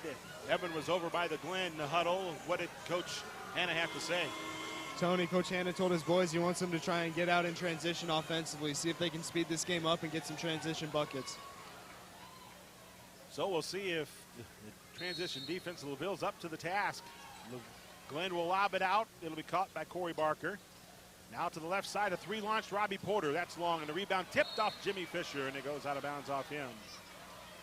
That obviously was a set play that Coach Hanna drew up in the timeout. Porter got a good look, just didn't hit it. Salas inbounds, quick catch and shoot. It's Corey Barker missing the jumper. The rebound, Kaiser gets called for over the back. So that Glenn foul stops the clock at 4:02. And now the Lancers hold set defensively, and now they have a chance to tie it up again offensively. That's Kaiser's third foul. So both guards for Travis Hanna have 3 fouls, and Young and Kaiser. Here's Wazork for 3, short. Long rebound comes to Jimmy Fisher. Jimmy, shot fake, tried to go baseline with a pass, but it's Fisher called for the walk. Glenn fans behind us all calling for a travel there, and officials didn't miss that one. So at the 3:45 mark of the third, 32-30, Glenn with the 2-point advantage in the ball again. But that's back-to-back trips. LaVille's failed to tie this game up. Hanna down low to Porter. Back out it goes Barker. Swung it around to Silas. One hopped it right side. Porter inside the arc with a jumper. No good. Hanna, a big board. Up strong. He couldn't finish. Looks set to get the ball back and unable to save it was Carter Young. And it'll be LaVille ball. Boy, there's a lot of one out there by both teams. And right now Glenn showing how physical they truly are as a ball club. Travis Hanna just agonizing over his son. I mean, he was double teamed. It was a great physical move. The shot didn't go down. I think Glenn led this game 20-9, Tony. Yep. Okay, across the timeline, Connor Resort. Lancers trailing by 2. This will be the third straight possession they've trailed by 2 and gotten nothing out of it. At least 2 previous ones. Dill high off the glass. Finally, he says that's enough. He ties it up. That layup makes it 32-32. Falcon ball, Barker for 3. Bingo! Corey Barker hits the long ball. Falcons up 35-32. Wazork to Dove. Dove to the corner, good. Now to Jimmy Fisher.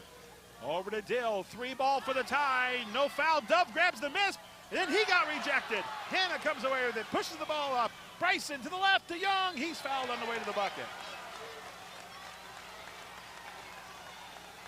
Clock stops at 2:35 here in the third.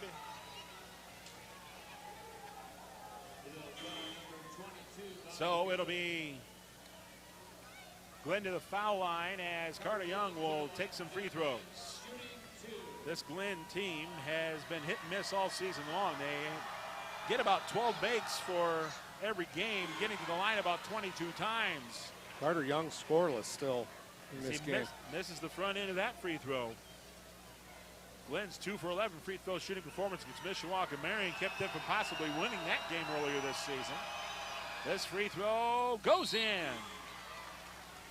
Substitution as Jack Porter comes in for Carter Young at the 2:35 mark of the third. Just 1 of 6 from the foul line tonight. Connor Resort will bring the ball across the timeline. Resort looking for Dill. Nice save by Andrew. Got it over to Good. Jack Porter is ready to jump the lane there. Great leaping play by Salas, and Silas Kaiser knocked it out of bounds. Tommy Gozy comes into the game now for Coach Edison as Austin Dove will grab a breather, but an inbound right in front of the LaVille bench. Fisher finds Wazorek, 2:15 and counting to go here in the third. This is Wazorek cutting in, leaner, can't get the roll, tipped around, Barker yanked it down.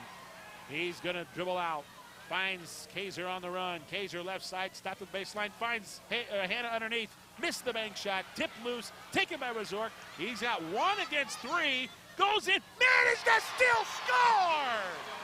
Oh man, what a bucket! Connor Wazorek against the 1-on-3.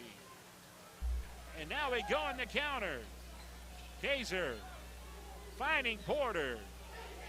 Porter zips it to the far corner, 3-ball. Jack Porter answers back. Boy, we are seeing some key shots all of a sudden. Good. To Fisher, right side Gozy. Gozy trying to use a high screen, got it to Bobby Good, outside the arc to Wazorek. Wazorek to the near side, work to Fisher. Fisher dribbles in hard, puts up a right-handed shot and draws the foul. Stops the clock at 1:16. Seems like every time LaVille has a really good shot or is about to get on a run, Glenn has an answer. Yeah. Every time they have an answer. Whether it's Barker knocking down a triple or they get a bucket in transition. So Fisher will fire the free throw, missed it. Jimmy came into tonight's play from the charity stripe at 50%. This is only his 5th attempt at the free throw line, and we're 11 games into the season, and he's one of the post players. You would think he'd be able to have a few more under his belt, but that just hasn't worked out that way. Jimmy will get another free throw here. This Lancer team this season, their free throw makes have been dwindling as the season's gone on. Only twice since their first 4 games has LaVille been in double-digit free throws. The Knox win was the last one. 39-35. 1:10 and counting to go in the third. It's John Glenn ball. Kaiser with it, guarded by Wazorek.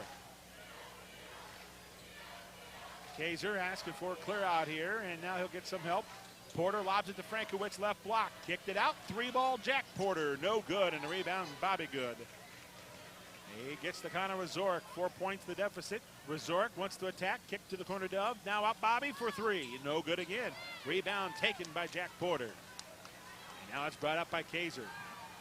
Boy, Dove just hounding him, getting it off to Barker. Barker to the near side, good pass fake Porter. Got the defense to shift, and that allowed Robbie to get open. Robbie Porter to the corner. Frankowitz a 3. Short. And the rebound all alone to Austin. And the Lancers now with 23 seconds can look for the final shot here. Wazorek surveying the matchups. He's got Kaiser on him, which is the big one he needs to pay attention to. Now Aiden Doyle. Doyle lost the ball, and it's stolen by Jack Porter. Throws it to Barker.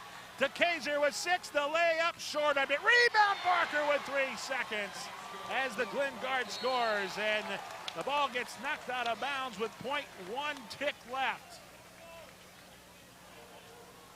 So the Lancers will have a catch and shoot here as Wazorek throws the 3-quarter shot that winds up into the stands. And we have completed 3 quarters of basketball, and the Falcons have opened up the lead to 41-35. Fourth and final quarter of the boys semifinal round of the 55th annual TCU Bi-county Tournament continues after this timeout. Life doesn't come with a financial roadmap. It does come with a lot of bumps and red lights. Steering clear of those doesn't have to be difficult. With First Source Bank's mobile money management tools, you can see all your financial accounts, balances, and transactions in one place. So you can easily set monthly budgets to help manage expenses and debt. Get the green light to a successful financial future with First Source's money management tools. First Source Bank, where better is better. Member FDIC. Well, our game of the week brought to you in part by our good friends at YSC Gear. At YSC Gear, your local hometown sports store, now located at 214 North Michigan Street in beautiful downtown Plymouth. Now buying and selling used sporting goods. Stop by and get the cash on the spot for your gently used sporting goods, cleats, and athletic shoes. Mention the Max Special to receive a 10% off your next purchase. Here's Evan Mangus. Well, Tony, during that quarter break, Coach Edison just told his guys they got to take care of the ball offensively. They can't be having those turnovers. That's what's allowed Glenn to kind of keep this lead over them. Fourth quarter begins. Glenn with the ball. And it'll be Kaiser with it. He'll hand it off to Barker. Corey zips it over across the Porter. Jack dribbles to the middle. On him, Doyle. Now Barker with it again. Barker got it down to the post to Robbie. He backdoors it to Barker. Couldn't finish, and the rebound comes to good. So LaVille makes the defensive stop. Now they got to try to capitalize on the offense as Wazorek finds Doyle to the near side. Bobby Good. Popping out is Gozy.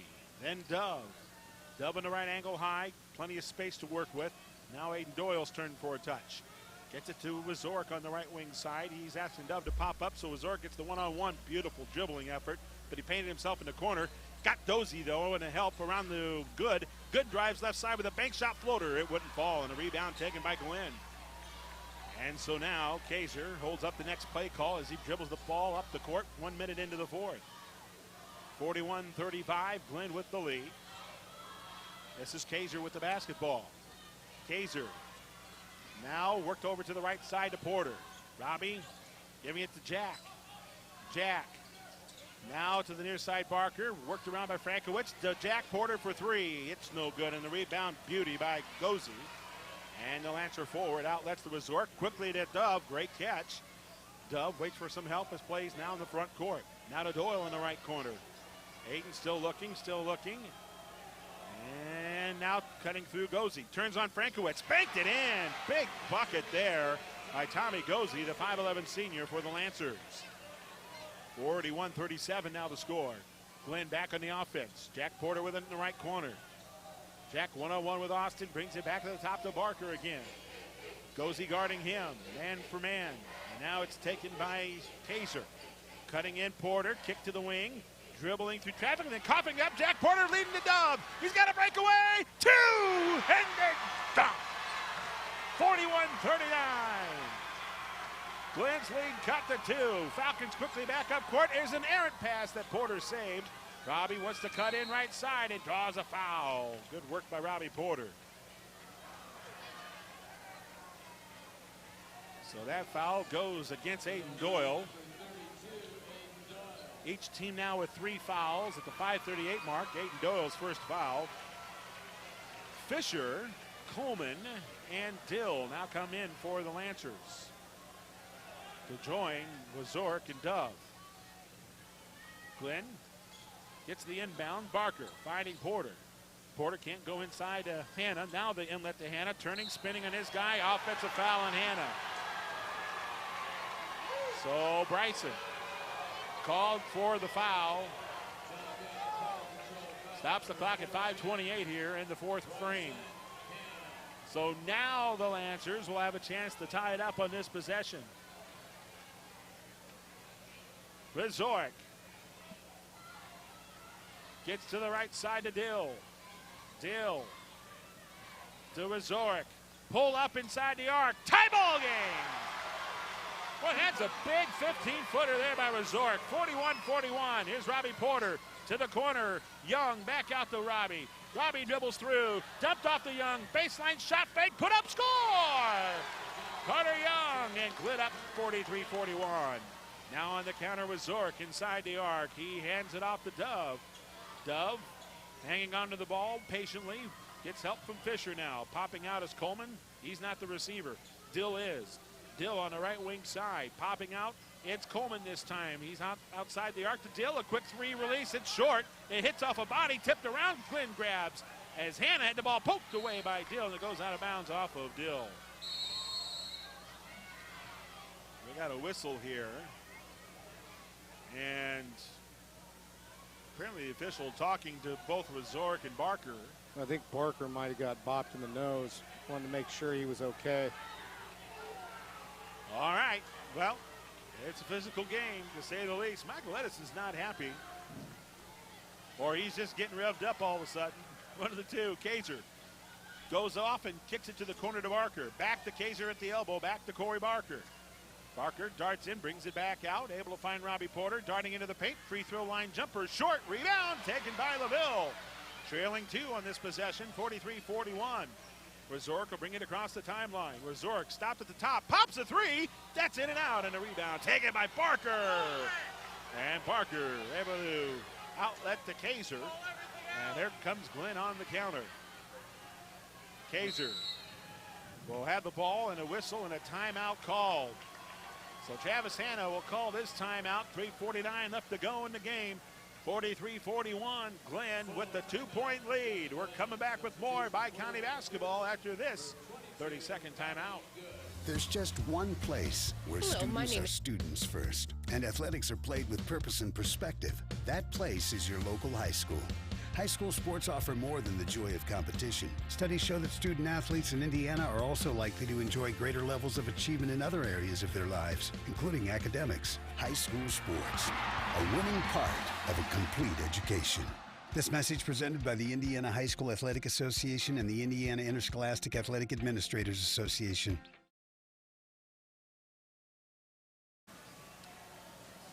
Well, our game of the week on Max 98.3 also brought to you in part by our good friends at Culligan Soft Water, celebrating 81 years serving Marshall County. Ask about their January special. Also by Denmar Automotive. If you're looking for quality auto repair in the Plymouth area, you found it at Denmar Automotive on East Jefferson Street. Visit denmarautomotive.com for details. Evan, you were in the huddle in the timeout. What was talked about? Well, Tony, Coach Hanna just told his guys they got to make sure they finish this game strong. They can't have any mental lapses throughout the rest of this game. Well, I'd say that's going to be a tough thing to do because there's a lot of emotion happening on that court. 43-41, his Falcons up and with the ball. Hanna, nice dump underneath to Robbie Porter, but Hanna was fouled on his pass attempt. Probably a good foul because that prevented an easy layup. Yeah. So it'll be an inbound for Glenn. Silas Kaiser will do the inbounding honors right in front of his student body on the right side.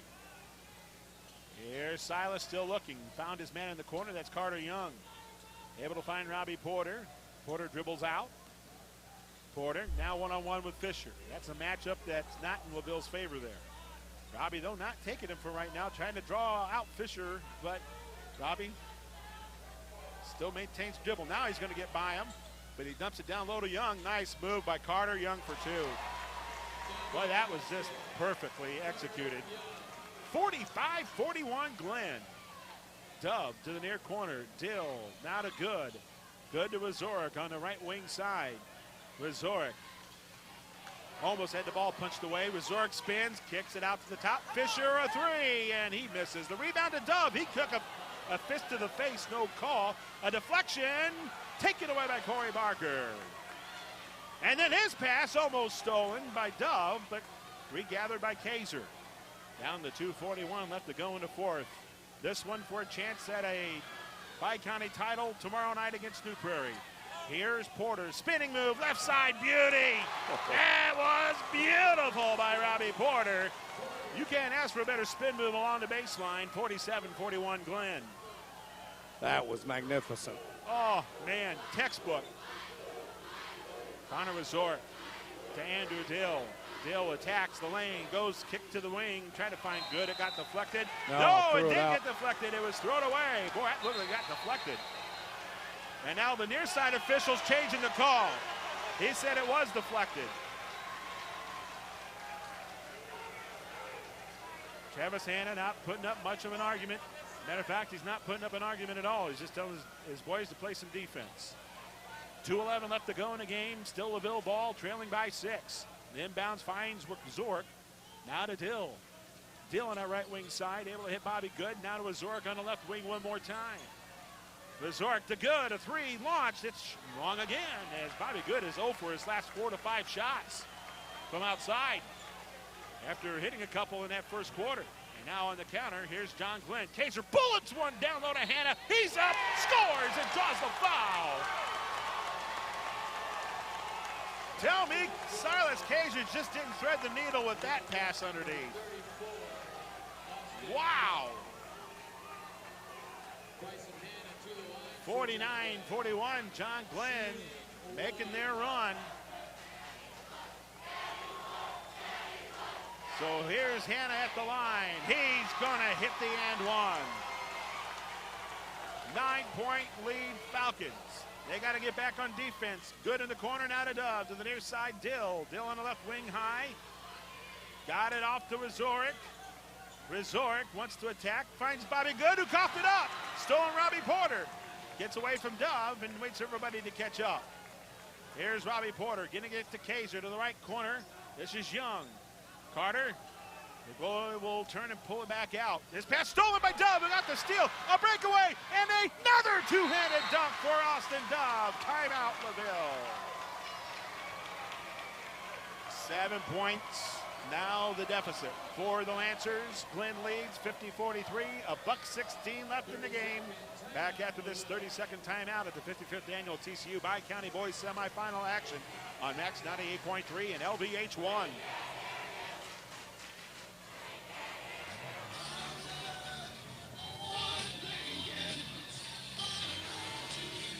When you shop for Lincoln, you're treated like and it's a full-service experience. Our expert service team can keep your vehicle happy for years, from simple maintenance to major repairs. We even provide a loaner car if your vehicle needs to stay overnight. So we have an excellent source of demonstrator vehicles offered to you with substantial discounts. So search our inventory online or stop in for a test drive at Oliver Ford Lincoln in Plymouth. 7 points the difference. Coming off this timeout, Glenn will inbound, and it's going to be taken by Kaiser. Back over to Barker, who coughed it up. Dill gets a steal to the corner. Dove. He goes baseline, and a blocking foul will be called on Silas Kaiser of Glenn. Stops the clock at the minute 9 mark. Evan, you were in the huddle over at LaVille. What was said? Tony, Coach Edison just told his guys they've got to start getting aggressive defensively. They still have one more foul before Glenn's going to be shooting free throws. Inbound Lancers. The lob caught by Dove. Quickly in the corner. Robbie Good. A three. It's way short. The rebound. It was partially blocked by Robbie Porter. Great job by Robbie Porter. Now Barker to the middle. Finding Young. Through traffic to the right side. Kaiser hands it off Robbie. Robbie skipped to the oncoming Hanna. Puts it down. Lays it up. Missed it. Rebound LaVille. Here we go. Andrew Dill. Dill takes the right side. Flips it up. Missed his shot with 48 seconds left. And Hanna grabs the board and draws the foul. Clock stops at 46 seconds, and 2 points for each team by the wayside on breakaway layups. And now it'll be an inbound coming up here for John Glenn. They'll go the length of the court here. Barker outlets to Porter. He's in the corner, and he just found Barker. Barker finding Silas. Kaiser all alone. Young down court. He scores. Carter Young. 52-43. Glenn with 33 seconds to go. Here's a steal by Kaiser. Glenn with the ball back. Hands it off Porter. Underneath Young. Another open layup. Down to 23 seconds left. Here's Dill. Fouled at midcourt. Down he goes. No foul call. Good to the corner. Here's Dove with the baseline jumper. That's no good with 15. Rebound comes to Robbie Porter. Splits the defense. Pulls it to the left side. Holds on with 9. He's fouled by Dill at midcourt with 7 seconds left. Boy, what an effort by John Glenn here in the closing minutes of this one.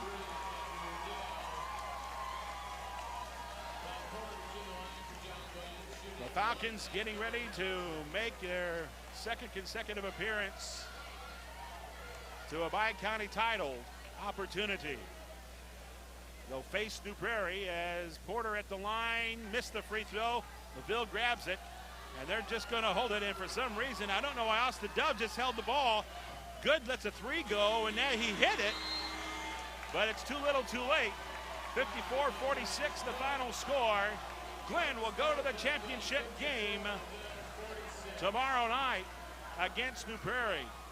What a hard-fought battle this one was here this evening between these two teams.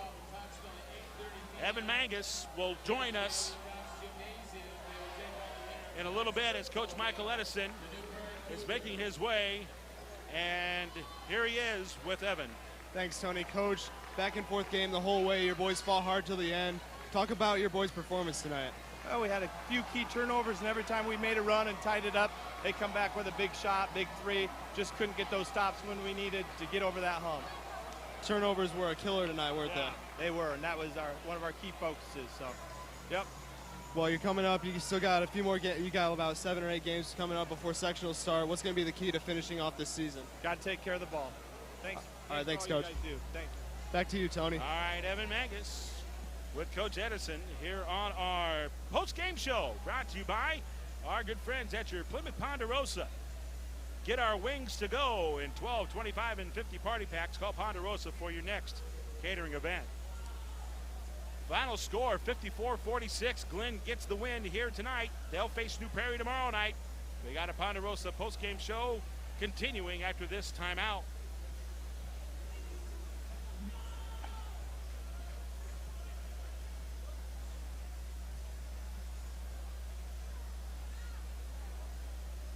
Just 14 per class on average, you truly get that personal attention. There's free tutoring in every subject area, professional faculty and staff who get to know you, beautiful new residence halls with large rooms, private bathrooms, free laundry, wireless everywhere, and more. Ancilla is a 2-year college, a place to start, to learn, and succeed. Earn a degree. For more information, go to ancilla.edu. That's ancilla.edu. From roofs to basements, A&M Roofing has you covered. Make A&M your Master Elite GAF certified contractor, installing lifetime roofs and warranties. Licensed, bonded, and insured, A&M has the roof to fit your needs. From custom designs to quick turnaround real estate, A&M also specializes in hail, wind, and storm damage claims. Let A&M get the money you deserve. So if you've got leaks, go to callamnow.com. Indiana's top-rated roofing and waterproofing contractor.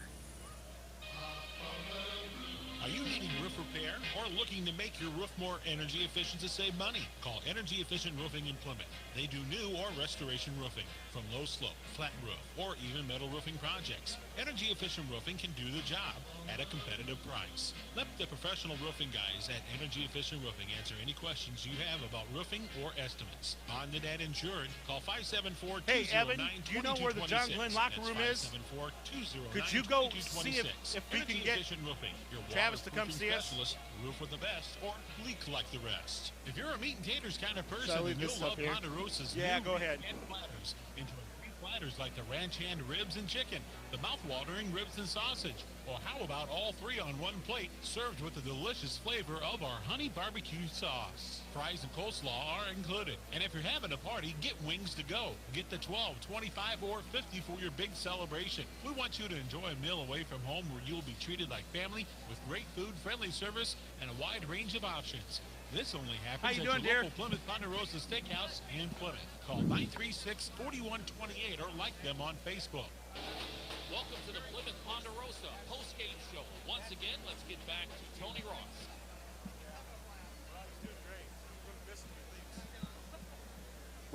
Welcome back here to the friendly confines of the Daly Cox Gymnasium. As again, the final score in this nightcap, 54-46. John Glenn holds on to get the win over the LaVille Lancers. And boy, I tell you what, Doogie, this game was everything we thought it would be after it was all said and done. Yeah, I mean, I could watch these two teams play all night long. I could watch them play 4 times in the season. I mean, they every time they play, it's just back and forth, just great basketball, great effort.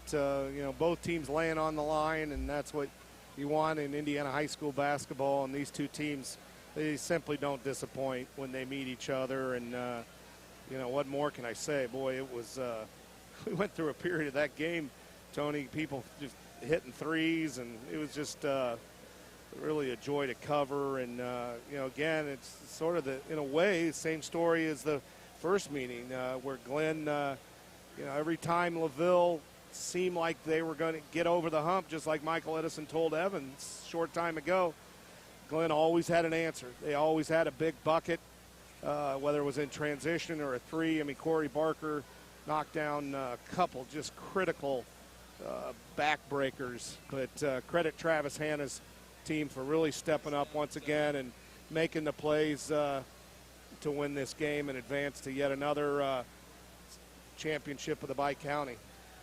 All right, let's welcome in the victorious coach, Travis Hanna of the John Glenn Falcons. Just another day in the office against LaVille, huh?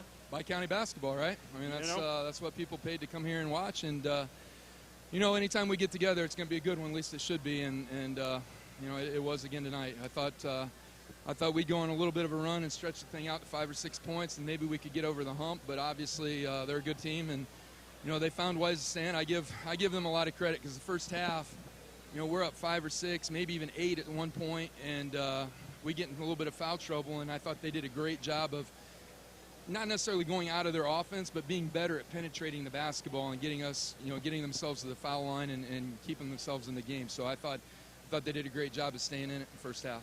Michael mentioned it when we at the end of the game. He said, every time we scored, they just answered. They just kept answering. And this is something that's been a nice thing to see throughout the season for your boys, hasn't it? Well, I think the encouraging thing is it wasn't just one kid that answered. You saw Jack Porter knock down a couple threes on those answers. Corey Barker knocked down a couple. We are a well-balanced team, and tonight it paid off. You get Carter Young in foul trouble, and I don't know how many minutes he played in the first half, but it wasn't very many. He was sitting by us more than he was playing, and when that happened, we were able to stretch the lead out, and I thought our defense was good enough tonight to keep us in it. We got our butts kicked on the offensive glass, and we're going to fix that tomorrow morning. But that's just I give them a lot of and I just told them I think a few of those are offensive rebounds, though. The ball came off the rim just awkwardly. I thought we were there, and then the next thing I know, the ball's going a different direction than what it should have. But I guess that's what you get playing on the road. Travis, were you at all concerned at half? You only led by 5, and you shot lights out. I had you 13 of 17 from the floor. I mean, it was the 8 turnovers that were awful big in that first half, right? Doug, you've known me long enough to know I'm always concerned. I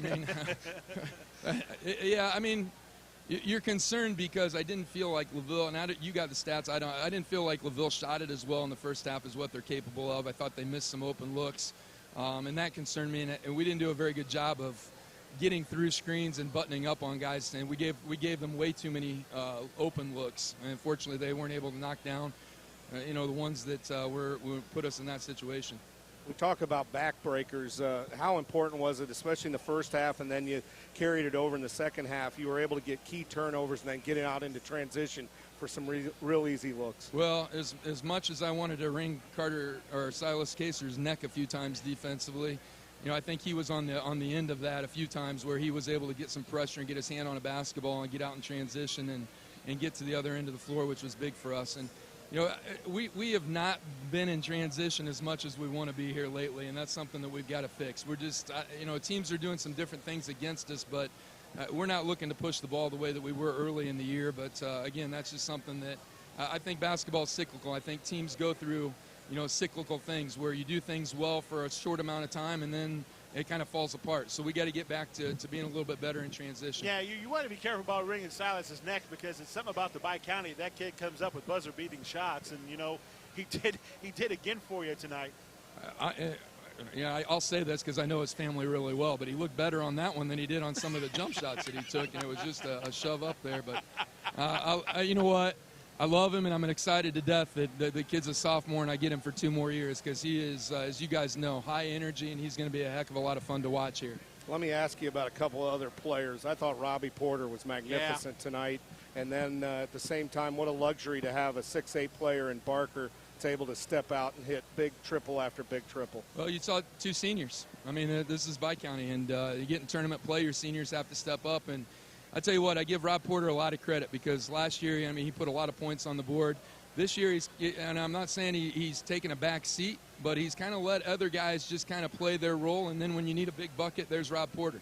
And, I tell these guys all the time, I wouldn't want to be the guy that game planning against us because any given night, we've got 5 or 6 guys that can put 15 to 20 on the board, and Rob's one of those guys. And he's been through it all. So that's what you need seniors to do. And I think Corey is a different ball player. I mean, I think he's more confident in his ball handling abilities and in his shooting abilities. So I think he always knew he could shoot, but all the other aspects of his game was a struggle for him between the years. And he's right this year. I've said it a million times, Tony, and I know we've talked about it on Saturday mornings. Corey is just a perfectionist, and when things don't go well, we've fought for 3 years to get over that and to get to a point where it's okay to miss a shot. It's okay to make a turnover. You got to get on to the next play. And you're seeing that tonight. It's hard to take him off the floor because he's one of our most effective players when he's out there on the floor, and you can't take that off the floor. Whether he's 6'8" or 6 foot, doesn't really matter. That's just, where he's at right now. Travis, how about your bench, too? You get in the foul trouble like you talked about with Kaiser and Young, and I thought Abril and Jack Porter gave you great minutes, and then Frankowitz comes off the bench, had two big buckets in the first half and a steal. Well, I think, and then we've talked about that before, about having an 8-man rotation, and they know the role, and you're right. Jake Frankowitz, I can't tell you how many times this year the kids come in and played 2 or 3 minutes at a time and come up with a big rebound or, come up with a big bucket for us off an offensive rebounds. Same thing with the other two. Noah Abril doesn't get a whole lot of credit on our team, but I tell you what, the kid, you saw it defensively tonight. You got a turnover, got an easy layup off of it. Defensively, he is very good when he comes into the game. And that's what you need. You need those guys that are willing to accept their roles and understand that we get in a game like tonight where guys are in foul trouble. You never know when your number is going to be called. We talked about that last weekend after the Knox game going into this week. You don't know. You don't know who's going to be that guy that steps out and makes a big play for you come tournament time. Doug, I think probably the most entertaining part about watching John Glenn basketball is head coach Travis Hanna watching his son shoot free throws. Because I thought you were going to walk out of the gym. We did. As a matter of fact, during one of our breaks, we had a bet, and it was going to be a $10 bet that the next 2 free throw misses at Bryson, you were walking out. For a cut of that, I can make that happen. Just so you know. I was just happy he did the and one play. That's right. Here's the thing. He's been working. I'm telling you, man. He has been working in the gym. He's got like 2 or 3 games strung together where he shot a whole lot better. And tonight, he's got Daddy's Boy being chanted at him. He's got stuff, and he's a freshman. He's got to play through it in order to get to that sophomore year. And, I'm not sure that I would take him off the floor right now. He just gives us so much, and free throws or not, I trust him. He'll knock them down here eventually. Oh, he will. All right, great win tonight, my friend. Let's do it. Let's see you tomorrow night, and we'll talk to you tomorrow morning in the coaches show again. Oh man, Tony, we got to get up early in the morning. Are you kidding me? You all right? I'm just kidding, man. I'm not going to be asleep tonight. We got film to watch, preparation to make. So I'll see you bright and early. All right, my friend. Pleasure always. Travis Hanna joining us here on our post-game show. Back with our plays of the game after this. Hey, Trav. A loved one has been called home, and you wish to pay tribute by celebrating their precious life respectfully with family and friends. Johnson Danielson Funeral Home thanks this great community for allowing us to serve for over 140 years. We believe the difference between ordinary and extraordinary is delivering service beyond expectation through experience, compassion, and care.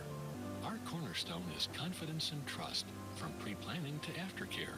We handle the details so that you may celebrate life. Johnson Danielson Funeral Home, with service beyond expectation. It's time now for the play of the game, sponsored by Johnson Danielson Funeral Home. Our play of the game is brought to you by our good friends at Johnson Danielson Funeral Home. At Johnson Danielson Funeral Home, it's service beyond expectation. Let's get to our play of the game. And, Doug, where you want to go with this one? Well, there's a lot of them, right, Tony? Tony? Man, good luck. Any, meeny, miny, mo. Before I unveil the winner, I got to say, it's a shame Silas Kaser's buzzer beater at the end of the first quarter. That was worthy of play of the game. To catch that ball, shoot it in one motion, and it's a three-pointer, gives your team a 14-9 lead. I just had to talk about that. He had 1.1? Yeah. It was catch, shoot. Something like that? It's one of those you save in the memory bank and in the film bank and show your teams in the future that it can be done, because he did it. But I'm going to go with 2:31 left in the ball game, and you talked about it on the air, called it a great spin move by Robbie Porter, which it was on the baseline. Yeah. It was just tremendous. In a blink of an eye, he spun, got to the basket, laid it in, gave his team a 47-41 lead at the time, and again, Glenn never looked back. It's just a terrific, terrific spin move, a move you don't really see, even at the college level. That was a heck of a play. That's our play of the game. Brought to you by our good friends at Johnson Danielson Funeral Home, where it's service beyond expectation with Johnson Danielson Funeral Home. Up next, our players of the game, presented by Bowen Printing, and we got it after this timeout. We needed a